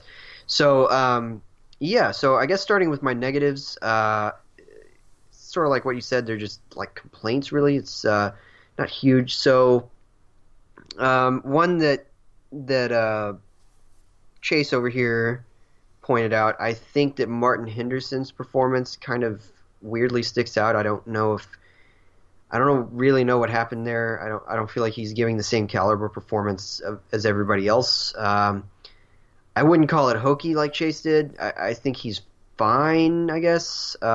He just doesn't sell like the emotions of terror that the others do. So that's, I guess, a big one. Another one is I feel like it repeats a lot of the notes of the first one. Even though it's set in a bigger location, it does kind of copy off of the first one in some way. Maybe that's inevitable because these killers work in a certain way. Correct. But I did feel like in terms of how it plays out, it ends with, a shock. Just like the first one does, and that was my least favorite thing about the first one was the last shot. And this has a similar ending, and I don't know if I quite appreciated that as much. I think that the reason that the first one ultimately works better for me is that we're given the early scenes involving the couple kind of set up a little better than this one does, the tension between the victims of the attack. So like in the first one, there was the story mainly just told to us, but I guess kind of seen was the fact that it was a failed proposal, and then they go back to their intended kind of lovemaking spot, and then that's where they're attacked. This one, you get a little bit of a sense of the family's tension, but I felt like it shifted a little too soon into the horror. I think that we should have spent a little more time, because this one I think is the same length as the first one. There's more characters. I think that they could have used a little more time to develop them. Just because that's what they did in the first one. They did use that time to develop their characters. And maybe it's not necessary in horror movies in general to do that, But in this series, I think that it had already proven that it does that, and they could have done it this time. And I don't think that anybody would have had a problem if this was 100 minutes, not 85.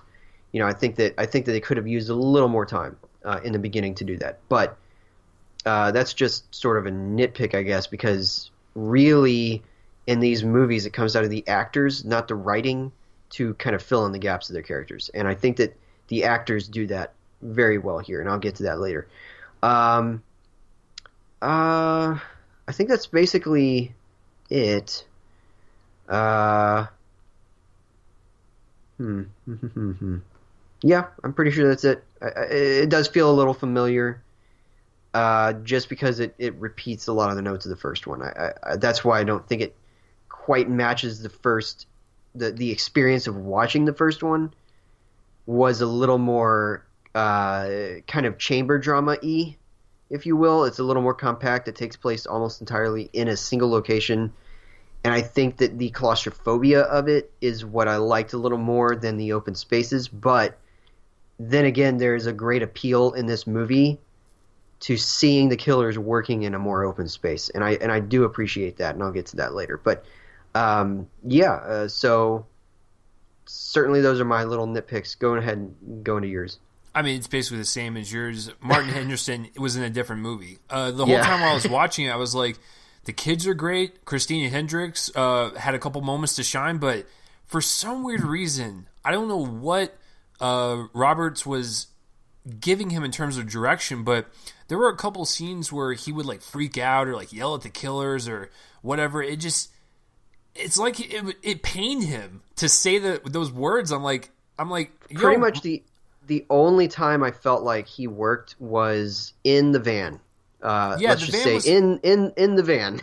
Yeah, he has a lot of moments in the van, but you know what I'm talking about. Yeah, exactly. And like, he's not like some new actor. Like, he's been in a lot of stuff before. One of my favorite ones that he's been a part of was he played the kind of co-lead to Naomi Watts in The Ring, and so like I know he's got talent, especially like in these horror films. But yeah, he was in a different movie. I didn't like most of the dialogue that he spouted out, and that he does a joke early on in the movie, and it is awkward. I'm like, why did he? No, like Joel knows what I'm talking about. It's just, such an awkward joke. But I mean, he's the least of my problems because it's like what Joel said. It's not about the particular writing. It's just more of if these actors and actresses can convey terror and running away from these, masked killers. And I think for the most part they deliver that. It's just when he was speaking is when it kind of lessened it for me. But it is what it is. And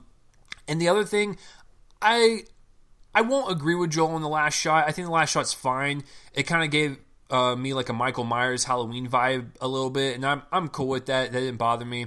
As far as what you were saying about the character development, kind of a little bit more or lacking thereof in this one, I'm okay with it just for the fact that we had small scenes with the family kind of interacting, and I think what really sold it for me was that long shot at the very beginning when they were at the diner parking lot, and it zooms in slowly, and we got a hint of that tension you were talking about between the family, all within that 2 minutes of screen time. So I think it worked for me on that level.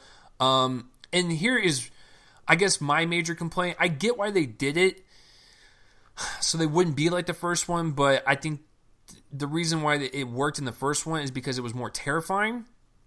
Now, it's one of those famous stories on set where the first one, they shot two different endings, where one ending, you saw the faces of the killer. The second one, which is what we saw in the theatrical cut, we don't see their faces. And I think not seeing their faces makes it more terrifying, because when they take off their masks in the first one, they use kind of like this kind of hidden cinematography where you can kind of see the side of their face or maybe their hair a little bit, but they do fast cuts and they film it in such a way to where you can't see them, but it's portrayed in Scott Speedman's face and Liv Tyler's face that they're not making out of this alive because they have seen the faces. And that's more terrifying to me, to see the terrifying look on their face rather than seeing the face of the killer. I'm not going to say if they do or do not do it in this one, but I will say there is a reveal towards the end that I'm still kind of iffy about to this day. I know it's been a few days since I've seen it, but at first when I saw it, I was like, I don't really know if I cared to see that. But then after I thought about it, I was like, I'm okay with it because it does make it terrifying when they, might speak or whatever.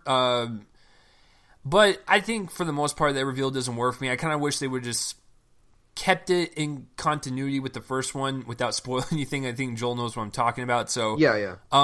That's basically all my negatives. I mean, honestly, like that's it. These are nitpicky things. Like, listen, I can't really fault the director going, with some of the choices that he did. So, kudos to him if he wanted to do that reveal. I don't think it really fully worked for me. And so that's kind of like my major complaint because I wish they would have kept it in line with the first one. Interesting. So, okay, so I'm going to go into my positives now. All right.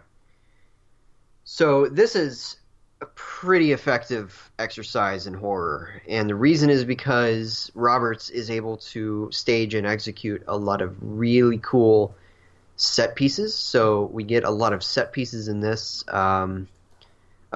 Certainly more than the first one. The first one was one gigantic set piece because it was one location, and this one has multiple locations. So we get a really nifty little scene where two characters are trying to escape from a bathroom, and the only mode of escape is very inconvenient.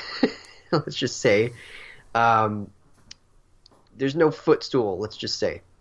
So that was a really good scene. We get a scene, oh my gosh, the best scene in the movie, in and around a pool. Yeah, that was really cool. Yeah. Basically, everybody listen for, well, you'll see the pool before you hear the music cue, but once you hear Total Eclipse of the Heart, you'll know what I'm talking about. Because, first of all, it kind of reclaims that song a bit. And two, it's a very clever kind of song to use in that scene. So great scene. I don't want to reveal anything about it other than that. I just wanted to say that one of the probably the best moment of direction here, it takes place in this scene where Roberts dips the camera in and out of the water of the pool, but he does it outside both the rhythm of the song as it's playing and outside the rhythm of what's happening in the pool at the time. So we're dipping in and out of the pool and sometimes not even seeing the action that's going on. And I think it's brilliant to do that because it keeps us disoriented. Correct. When we get back in the water, we don't know what we're going to find. And it's absolutely brilliant. Great way of doing that. Best scene in the movie, like just generally speaking. So, heartless, obviously, very cruel scene, but a lot of fun. And so that's my favorite part of this movie was seeing the set pieces build and then kind of the tension release. But what I did enjoy about the location is the fact that the tension would build and release repeatedly. It's like on a loop, essentially, because of how many potential places of attack there are in this trailer park. That's why I do appreciate the fact that they widen the scope to be more than just a house. It's almost like with the word prey, I automatically think of hunting, and when you have open spaces like that, it's almost like a hunter is preying on the hunted, and that's what makes it more terrifying. One thing that Mark Dusick pointed out really well about the first movie, even though he didn't like it, I kind of disagree with him about the something beyond this, but the fact that the first movie for the longest time just felt like a prank. I appreciated the fact that by the time it ended, you knew that it wasn't a prank, and I think that the last scene of the first movie, despite the fact that I don't like the last shot, the last scene of the first movie really does reveal it to be, very much more serious than it was built up to be. Mark didn't like that about the first movie. I did, and I think that this movie, it's very different because In the first one, it was almost like a prank, and in this one, now we know how they operate. And that's another thing, by the way, another slight negative. It's inherent in the movie, but the fact that we know kind of does a little bit remove some of the tension, because we kind of know, unless they're gonna very obviously throw something at us, that the people that they're trying to hunt and kill are probably not going to outsmart them. Mm-hmm. Especially here, because it's been established that this place is not familiar to them, and it's a little more familiar to the killer. It's not really it's not really a spoiler if you don't provide context, but particularly in a movie like this, to say that that people die in this movie. There is a body count, and there are very few characters, so you can tell some of this family will die. It's not a spoiler to say that. I won't tell you who, that would be the spoiler, but there is a body count. And so, in any case, but back to the positives, it's very effective how they utilize this open space. You're right about the cinematography. It's done by a person named Ryan. I think it's Samuel, but it doesn't have an E or an A after the U, so maybe Samuel? I'm not sure. Anyway, whoever it is, Ryan... Ryan, the cinematographer,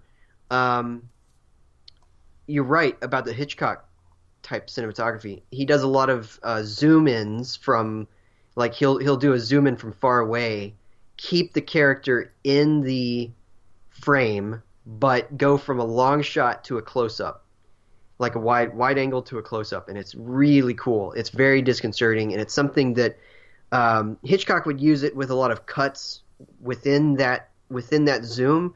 Like, think of Psycho, the zoom in the shot of the actual kill of Janet Leigh's character in the shower starts at back a bit and then zooms up close to her mouth as she screams. And he did that in order to intensify the terror of the moment. And it's a similar thing here. It's a very similar thing here, where they will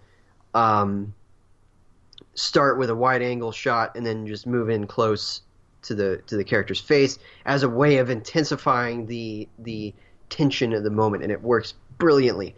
Great cinematography all around. It has it's sometimes a little murky in terms of being a little too dark, but a lot of times they'll use the light sources of the trailer park in like really clever ways, to where the lights of the headlights of the truck that one of the killers uses kind of is mixed in with the lights surrounding the truck of the street lights, and so it's a bit disconcerting, and it's unexpected. You don't expect something like that in a movie like this. You expect the more conventional route of there are lights in the distance and then they come very quickly toward you. You aren't expected to be disconcerted by surrounding light sources. So, very clever. Sometimes it kind of reminded me, especially like in a mixture with the score of It Follows, in a certain way. Not as much of a movie with long takes, but certainly in that way that it really ratchets up the tension, makes you very uncomfortable, and it reminded me of that sometimes. So, very successful on a visual level. The acting from everybody except Martin Henderson is terrific, and that extends to the three actors playing the killers, who have mostly physical performances and very intimidating ones. And then you get to Bailey Madison, really good. She needs to be in more horror movies. I think that she works as what are they called? The Scream Queen. Yeah. I think she works as a Scream Queen. In that, it's still a little disconcerting to see her as an adult in a role, because of the fact that she still has the face of the little sister from Bridge to Terabithia. It's just weird. It's weird. Anyway, but Lewis Pullman was good. Mm-hmm. I liked him. I don't think I'd seen him in anything that I can think of. I know he's only been in a couple of things in the last like year or so. but he was good. I thought that he and Bailey Madison had really like solid brother sister chemistry. In terms of the fact that they fight, that they obviously love each other despite those fights, all of that. Christina Hendricks was good. Let's just say there's not a lot of her, but I don't know if she quite fit this role. For some reason, I just don't look at her. I don't know why. She just doesn't seem like she fits in the family to me. Interesting. But yeah, it's weird. Just the vibe that I got from the family as a whole. It's like she looks nothing like either of her children. So I don't know. That's it's weird. Okay. To be fair, I will give you that. That's a good yeah, point. it doesn't look like they matched Lewis Pullman rather well to Martin Henderson. They look like they could be father son. And of course, I'm not saying that Lewis Pullman looks like Martin Henderson's clone. Not saying that at all. I look basically nothing like my dad, for instance. But they do look like they could be in the same family. And Bailey Madison, same thing. She looks like she could be Lewis Pullman's sister, and she looks like she could be Martin Henderson's daughter. But neither of the kids look like Christina Hendricks. She's just got this different. She's got very red hair. Just the physique is different. It's just a different role. Anyway, but she was solid, and so that's pretty much it. I think that what we do get of the character development works. I like the fact that this family is entirely uncomfortable being around each other before they have to survive together. Mm-hmm. I think that that's a very interesting thing, and it's similar to what the first movie did.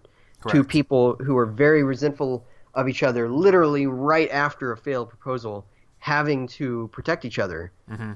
is very, very interesting. But I just don't, for the record, I just don't think we get enough of it because there are 4 characters here. And I think that the fact that they give the same amount of time to this family that they gave to, or maybe even less, I'm not entirely sure, to Liv Tyler and Scott Speedman in the first movie, it just came across as a little underwhelming in terms of the amount that we get. But what we do get is effective, and I like that. So that's pretty much my positives. I guess I'm just going to go ahead and wrap up and just say that I think that this is a very effective horror sequel. I think it's satisfying, despite the fact that I think that it limits itself in some ways. But I'm going to give it a B-, kind of in a B minus area, maybe a B. I don't know that area. 3 stars on my website, essentially, is what I gave it. So yeah, I quite like this. Yeah, I mean, there's a lot of positives to go over, and it's usually when we go over positives, like I always like to start out with like the best thing I like about the movie, and usually it's like either the directing or the writing or the acting. But I gotta tell you, my favorite part about this movie is the visual aesthetic of the cinematography, and the fact that it was able to blend 60s, 70s, and 80s era horror films in the same movie was impressive because all of it flowed very well, and they kept it consistent throughout. Now, if they would have started out the movie with like Joel and I were saying, like these long shots that will slowly zoom into these characters, and then they just kind of abandoned that visual style, I would totally be against that. Because if you're going to stick with a style, go for it. I might hate it, I might like it, but at least you were consistent, and they were consistent throughout the entire thing, and I think it works. And also with these like zoom ins and these long shots and these dolly shots, tracking shots, it works for this open field environment because it's exactly like hunting. Like these mass killers are like, they could be anywhere and you don't know where they're at, and like this whole family feels like wounded prey and they're just like prancing around, and it's like, it's terrifying stuff, and it's really effective with the visual style. So I think Johannes Roberts did a really good job doing that because it's so different from 47 meters down, where that takes place literally inside of a cage 47 meters down underwater, to where this one is just more open. He's able to kind of utilize the environment a lot, and so I really appreciate that on a visual front and on a directing front, because I think the terror actually works just as well as the first one did. Now, this one does. So I did want to ask something real quick about Johann Roberts. Now that he's directed this and you loved it a lot more than you liked 47 meters down, are you excited to see him go 1 meter further? Oh my in God. 48 meters. I'll tell you what, if he applies the same visual style from this one to that one, probably. But no, I liked 47 Meters Down for what it was. I don't think they should ever make a sequel to it, but it is what it is. Hey, that's how Hollywood works. But no, for this one though, I appreciated what he did in terms of utilizing scares, cinematography, lighting, music, to its advantage to really kind of up the visual factor from the first one. Now, I will say that this one utilizes a little bit more jump scary scenes with some music cues, but it isn't obnoxious like, typical kind of Hollywood horror fare. It's like, it's fine. It's, I still don't like music cues as jump scares.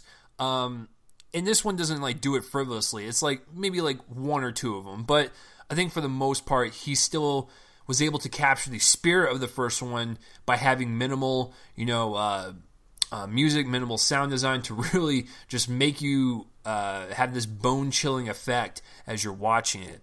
As going into the acting now, besides Martin Henderson, because we've already talked about that, Christina Hendricks, you are right. She's not in it that much, but like she's solid. The looks of her do not match her kids. I will give you that. I didn't even think about that until now. But in terms of what she did, she's fine.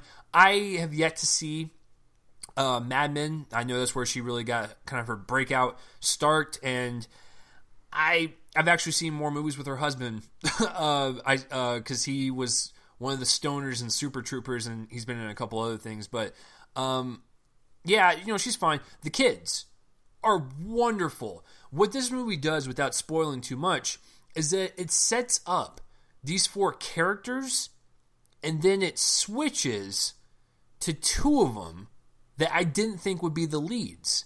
Now, it works because, like Joel said, they are in such dysfunction before they even get there, to where when they do this character shift and two of them have to basically grow up and be mature like instantaneously, it's pretty impressive to know where they started and where they ended. Their arc is just, it's great. And I know I probably might have already spoiled it, but I'm trying to tiptoe around it because this is a franchise that a lot of people like.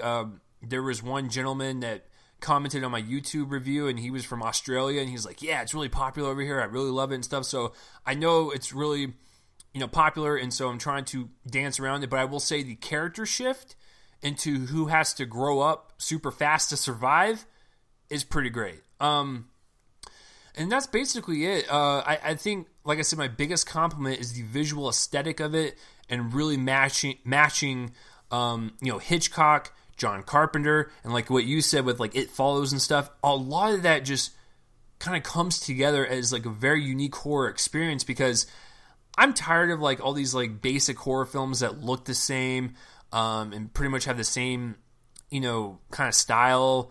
It's handy cam, fast editing. This one takes its time. It lets it breathe a little bit, lets the characters be immersed into this environment, lets us be immersed into the environment, and really captures the effective nature of a horror film. And I think, if you can deliver that, I'm going to give you a high grade. Besides my couple of nitpicks, I love this film quite a bit. And my favorite shot, which really captures how terrifying these guys are, and this is loosely based on, kind of the cult that Charles Manson had pretty much created with, brainwashing people into killing people because it's fun. And I think that's what is more terrifying, is that these killers, while having Michael Myers tendencies sometimes in the film, they're real people. And, they're not like super villains or whatever. It's like these are mentally ill people just killing because they like it. And that's why these films are effective. And my favorite shot, Joel knows what I'm talking about, but it focuses on one of the, I'm not going to say which killer, but one of the killers. He's in a truck, and the shot is on him, and I won't say what's happening, but he gives this like sadistic look, and you can see in his eyes that he enjoys this. Like he enjoys the pain and suffering of people, and like that struck a chord with me. I was like, yeah, that was an effective shot. And you'll see it when you know, because this specific killer is surrounded by something, and it just, it works so well. But I'm going to give The Stranger's Prey at Night a solid A. Listen, it is a simple slasher film.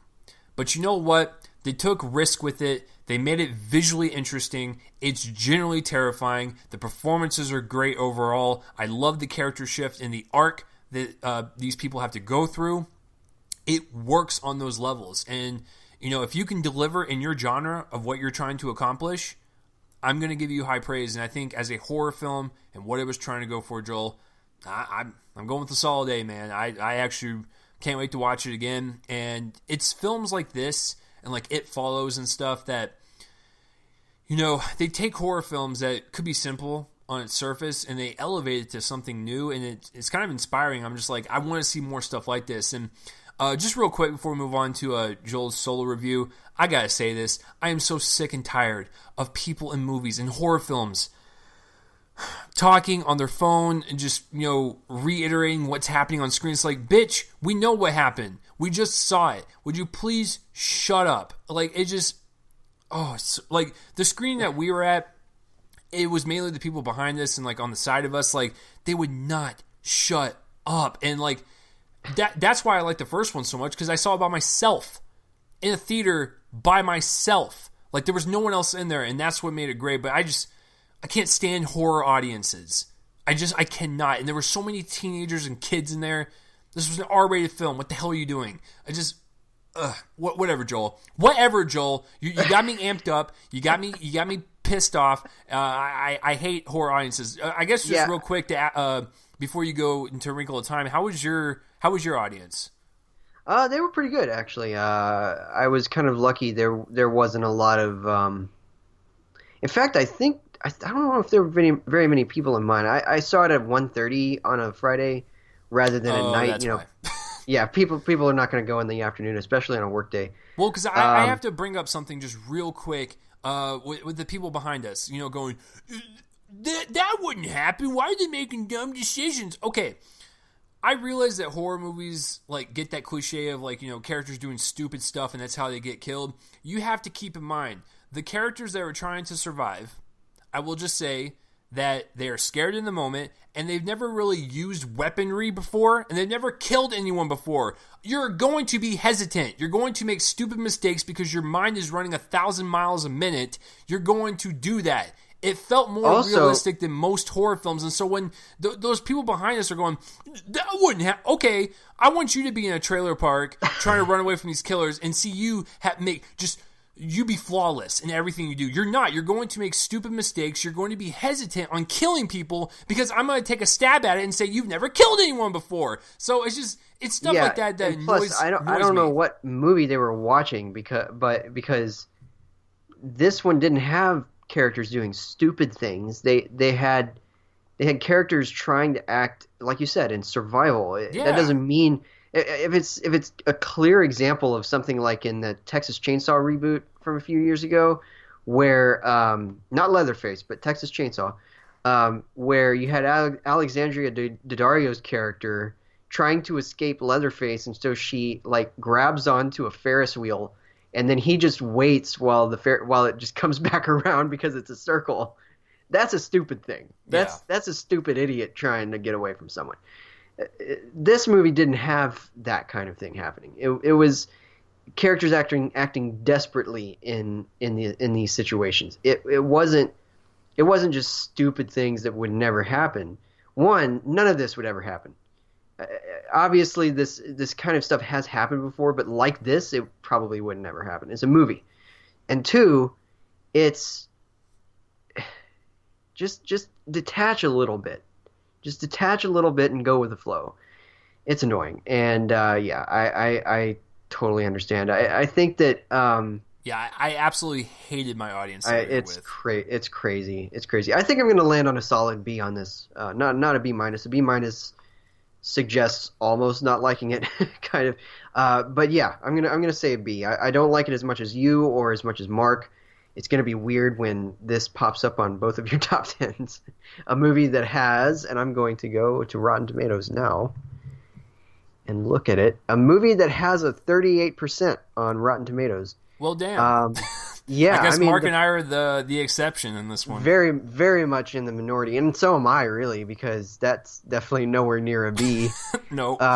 The first Strangers has a. I think I brought it up a while ago, but I'm gonna look it up again. Do. Come on. First Strangers has a 45%. So good lord. Yeah, clearly critics were not having it with this series. But I do want to call out critics who, and this has been claimed actually. I've seen it where the first movie is bad, and so this must be bad. It's just an inevitability that this is bad. That is not the case, as you have all heard about with Mark. He did not like the first one, and this one's a top 10 contender. So. Yeah, it's not the case. Every movie is at least somewhat of an island. If it's a sequel, it's at least a peninsula. So I'll just say that consider the movie on its own merits, not on your thoughts about the previous one. That's just generally a good rule. All right, guys. So I'm going to move on to my review, which is for The Hurricane Heist. I'm just kidding. It's for A Wrinkle in Time. This is the new movie from director Ava DuVernay of 13th and Selma, and it could not be more different than either of those movies. I would hope so. It is a racially charged drama. I'm just kidding. It's a no. It's an adaptation of Madeleine L'Engle's novel of the same name from 1962. By the way, just so everybody knows, this is very likely the novel that actually influenced The Never-Ending Story. So, yeah, even though this came much a long time after that, it's literally The Never-Ending Story was influenced by this material. So this one stars a relative newcomer. She's been in a couple of things, but this is her first major film role. Her name is Storm Reed, and she plays a girl named Meg, whose father, Alexander Murray, played by Chris Pine, has disappeared. Following his trying to research the space-time continuum, trying to figure out if somebody could travel billions of light years in a single snap of the fingers. And he has disappeared in that quest, leaving his wife, played by Gugu Mbatha Rao, to raise their kids. And so suddenly, though, she's whisked off on this journey by three immortal beings, played by Oprah Winfrey, Mindy Kaling, and Reese Witherspoon, and in order to try to find her father, and along with her comes her younger adoptive brother Charles Wallace, played by Derek McCabe, and a classmate of hers who is smitten with her, named Calvin, played by Levi Miller, who people who saw Pan a few years ago will recognize, and that'll be like two of you, I think. Levi Miller plays him. She's kind of, because of the disappearance of her father, struggled at school recently because of, well, the disappearance of her father. Her grades have slipped. She started fighting back against the school bully, who Girl Meets World fans will recognize. Rowan Blanchard, the main girl from that, is in this. And yeah, so she's kind of whisked off on this journey to try to find him, and anyway, that's pretty much the plot. They come upon a couple of other immortal beings, including this trickster named Red, played by Michael Pena, and the Happy Medium, who is literally trying to give people a happy medium in their lives, and he's played by Zach Galifianakis in some of the most awkward casting I think I've ever seen. All right, so I was excited for this. I read the novel. It was a childhood favorite of mine. I read the whole series, actually. There are 5 books in that series. A Wrinkle in Time, A Wind in the Door, let's see, A Swiftly Moving Planet, Many Waters, and An Acceptable Time. I think those are the names. Anyway, I don't have those books anymore. Otherwise, I would just look on my shelf. But in any case, I was excited for this because you have a director, breaking it into the big time with a lot of visual effects. Clearly Disney had confidence in Ava DuVernay. And I was very excited to see how this would turn out because it would be, generally speaking, unlike most other kids movies today. It's not ADHD. It's not a bunch of fast movement and all that. It's a little more classical in its tendencies, and that's not something that you see a lot in the current market because we're about to have a movie this year. Teen Titans Go to the Movies. We had My Little Pony. We had a bunch of crap basically recently, and this could have changed that. And in certain ways it does, but in the ways that count, this movie doesn't really work. So getting into my positives, the obvious positive for me is DuVernay's direction, which becomes more interesting the weirder this movie gets.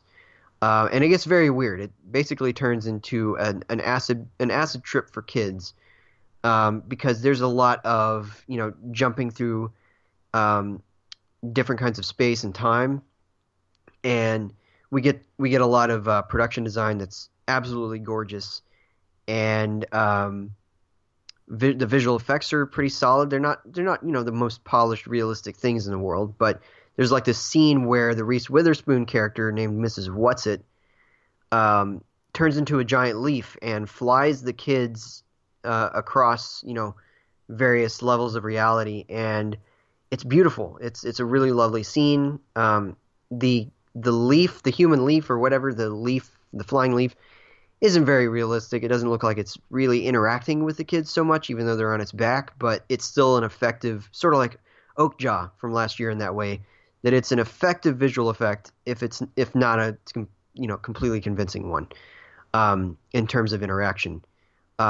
But they're good. It's playful visual effects, and I appreciated that. And I think that as the story gets weirder and more bizarre, particularly because it places a lot of challenge on the shoulders of the youngest actor here, Derek McCabe, who plays Charles Wallace. His character is interesting, to say the least. Not at all expected. He's a prodigy, and then he becomes something else entirely by the end of this movie.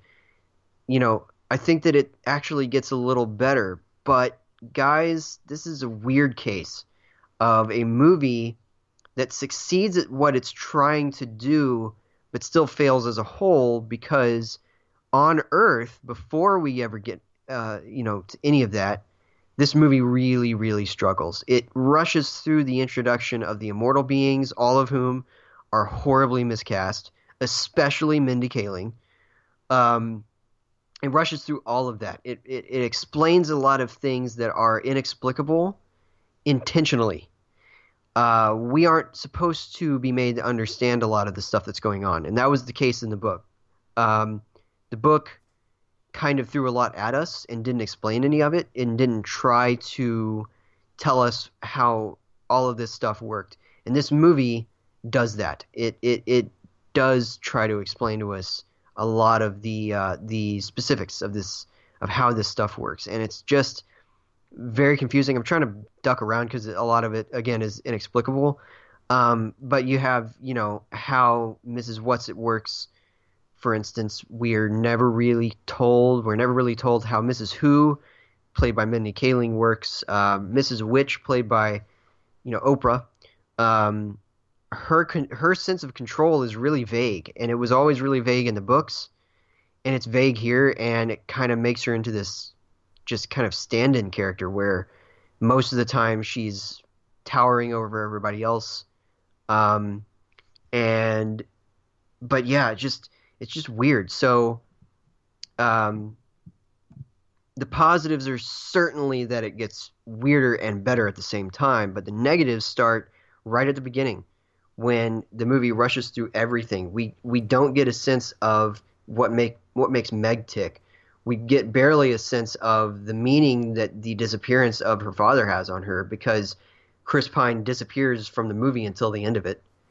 And then once it gets to the weird stuff, it then also rushes through all of that to get to the strange finale with a lot of action scenes. And it just all feels very disjointed, very, very underwhelming, very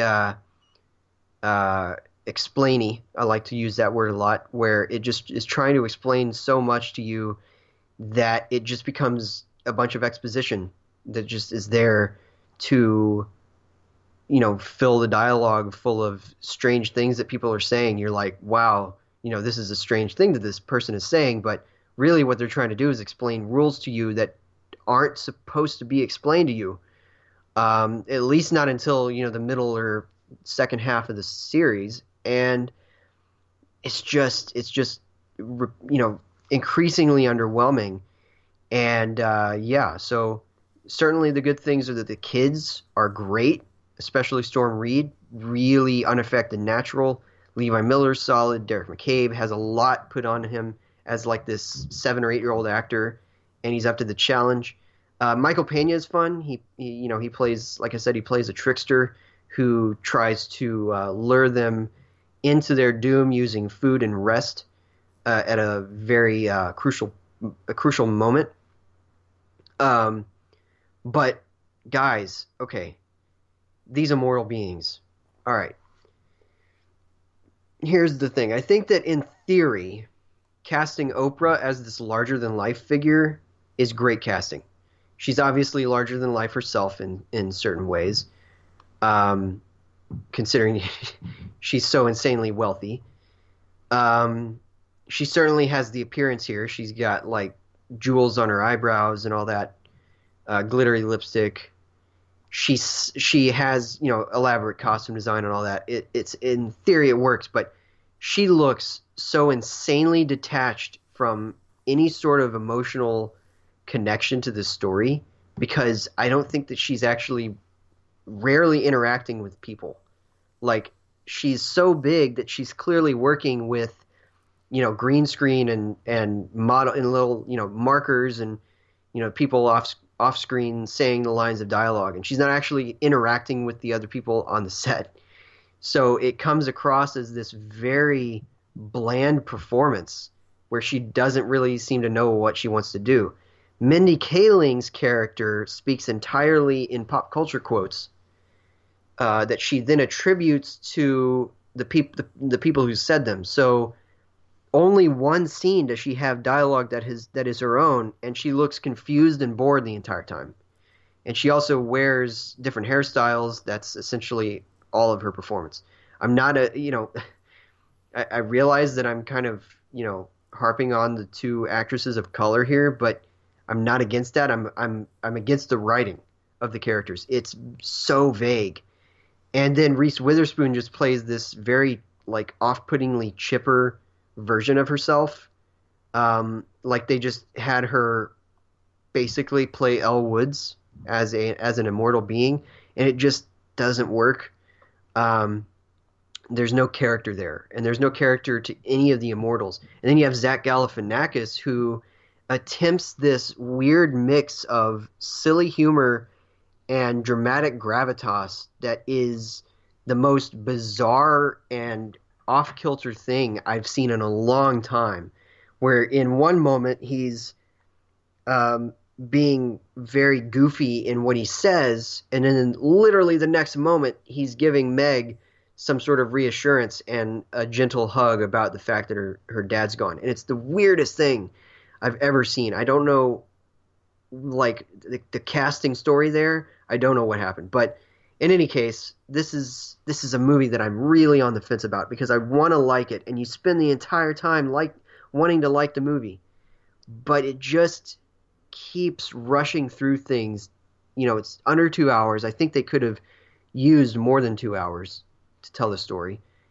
And it just keeps rushing through things to the point that you aren't given really any satisfactory emotional content until the end of the movie. And then by then it's too late, because by then you're not really attached to anybody except Meg. Nobody else really matters. It's just Meg, and it's just kind of this fantasy without the sense of adventure. And so it's a near miss, but I'm going to give it a C+. And yeah, so this movie is not doing well critically. I think it's in the 40s, which kind of surprising, I guess. But yeah, it just didn't quite work for me. So sadly, going to have to give A Wrinkle in Time a C+. Well, that is unfortunate. I think I will skip it. All right. So yeah, it's one of those things that it is surprising because we know Ava DuVernay, has done great work in the past, whether it be Selma or 13th. It's like she has talent. It just seems like this was more of one of these books that, people... I mean, I shouldn't say that because I'll get to my point in just a second, but, a lot of people said this was an unfilmable book, and a lot of people said the same thing for Life of Pi, and I thought that was one of the better movies that year. So I guess it just depends on how you approach it. Yeah, pretty much. I mean, there's no reason that this material couldn't work with the right hand, and as much as I want to believe that Ava DuVernay is the right hand, I think actually it's not a problem with her so much as it's a problem with the screenplay. Yeah. And the screenplay is written by Jennifer Lee, who wrote Frozen, and Jeff Stockwell, who wrote Bridge to Terabithia. So two solid screenwriters, but there's just so much to make sense out of this novel, and I don't think they quite did it. I think that they confused too many plots. They put too much focus on trying to explain things, and when they should just kind of go with the flow. They should trust their audience to fill in the gaps a bit, and they don't do that here, and it makes the movie suffer as a result of it. And but all right. So, guys, it's time to cap off the episode with our box office results. So, again, the rules are that any new release that is in the top 10 is a contender to be one of either Chase's or my guesses to be in the top 5. So Chase, your hints are The Hurricane Heist, The Strangers Pray at Night, and A Wrinkle in Time. So remembering, what opened previously, take a guess, sir. Okay. I think I got the first two spots nailed down. One is obviously Hurricane Heist. No, it's Black Panther. Number 2, I'll go with Wrinkle in Time. Here's where it gets tricky, because horror films generally do well, but at the same time, The First Strangers did not do that well in the box office. So, and it's R-rated, so that cuts out the teen crowd. I'm gonna say number 3 is Red Sparrow. Number 4 is Strangers Pray at Night. And number 5...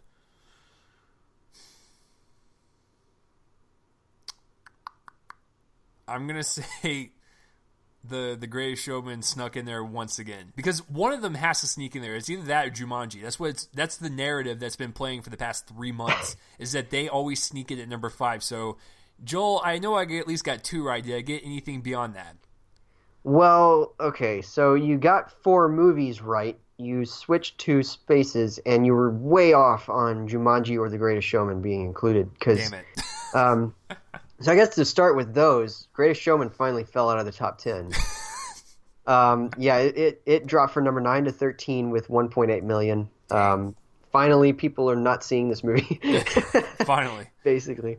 Except for $1.8 million worth of people. So that one's that. Jumanji is at number 10 now. It dropped from number 7, so it's just on the cusp of finally receiving the due that it earned, which was earning no money. I just want to take shots at that movie. So then number 5 was Game Night. That's the one I forgot. Yeah, with 7.9 million. It has a total of 45 million now domestically. Worldwide, it's at 69.7.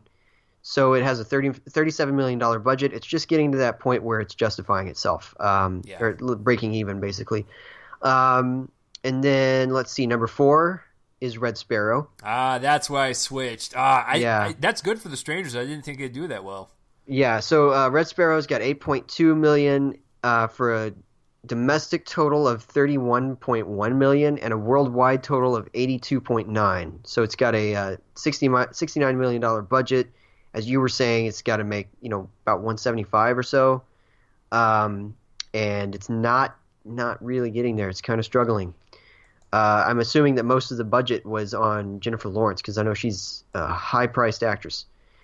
I'll guarantee you that's the last big paycheck she'll get, because she did the same thing for Passengers, and that movie barely went into the profit margin. Now this one, it looks like it's struggling even more. So I'm sorry, Jennifer, you're not going to be able to leverage $15 to $20 million paychecks anymore. Yeah, it's going to be hard. So yes, number 3, The Strangers Prey at Night with 10.5 million. Yeah. And obviously it doesn't have any worldwide figures, and the budget is unlisted, but this stuff is usually not very expensive. I'm assuming it would probably cost somewhere between 5 and 10. That's what I'm going to guess. That's what I was thinking. Maybe like in the 7.5 region. So it's probably made its its baseline budget back, and it's probably gaining on actually breaking even. So that's good I'm news. not joking when I say this. I think the most expensive aspect about that movie was probably Christina Hendricks. Yeah, it may have been. It may have been actually, yeah. And maybe the production design of, unless they just use an existing trailer park, yeah, which they might have done. I don't know, but if they provided the trailers, that might have also been a lot of money. But in any case, number 2 is A Wrinkle in Time. With 33.3, sorry. It doesn't have a listed budget. Its worldwide gross is 39.6 because it just barely opened in foreign markets. It mostly opened here this weekend. So, I don't know how it's doing. I'm guessing that it's a gigantic budget. Let me go look, because sometimes Wikipedia is correct. Let me see if it has a budget listed. It's $100 million, so not great, Bob. And yes, number 1 is the hurricane heist. No, that would be hilarious. That would be hilarious. Yeah, Black Panther dropped to number 17. Okay, no, Black Panther obviously number 1 with 41 million. This thing has a domestic total of 562, and oh my gosh, it already broke $1 billion. It's at $1 billion worldwide. Wow. It's been out for a month. Month. And they're already talking about a sequel, and the fact that the sequel is like pretty well planned by now. So they'll probably have that out probably by 2020. I'm guessing that'll be one of the first movies in Phase 4. That's here's what my I'm guessing. guess of what they're going to do here probably in a couple weeks. They are going to release one final Avengers Infinity War trailer. Black Panther will be more prominent, and then at the end of the trailer, tickets are on sale. So you get a double header of more Black Panther, which is hot right now, and you have your tickets on sale. Forget about it. Like it's perfect marketing at this point. Yep, basically. All right, so that's the top 5. Now, in other news, the Hurricane Heist opened at number 8 with 3.2 million. That's way more than I thought I would get. Yeah. Worldwide, I'm assuming there's no worldwide numbers. It's got a $35 million budget. Ooh. Yeah, so this thing's going to flail about dying. But it doesn't surprise me about the budget. I saw the movie on Friday, and it's got a lot of visual effects. A ton of them. So I'm not surprised that it costs so much. And plus, like, just generally speaking, there's a lot of cost with stuff that puts stuntmen in danger, because a lot of this movie involved gallons and gallons and gallons and gallons of water being sprayed onto people, and there's a lot that can come with that. So I'm not surprised that it costs so much, personally, but yeah, it didn't do well. And then there are 2 other wide releases this week, semi-wide at least. Thoroughbreds opened at number 15 with 1.2 million. I really want to see that. I didn't. I'm going to rent that down the road. And then Gringo opened at number 11 with 2.6 million. Neither of those has a listed budget. I'm suspecting that they're not very expensive. Let's see. Otherwise, The Death of Stalin had its opening at number 26 in 4 theaters with 181,000. See, any major... There's no major rises this week, no major drops, it looks like. The Shape of Water did a pretty good rise considering its Oscar win. Oh, yeah, true, yeah. In the wake of that, it rose 62.8%. It added 720 theaters. It made $2.4 million. Awesome news. Love that movie. And also A Fantastic Woman, had just won... Best Foreign. Yeah, Best Foreign Language Film, and it rose 129.8%. So, yeah, that's pretty much it. And also, I guess, for giggles, the Samson movie from a few weeks ago dropped, like, okay. It had opened at, like, number 10, I think. And then it, dropped a little bit. And now it's at number 34. It dropped 81.5%. Good Lord. So That's the big one. It lost 341 theaters though, so Oof.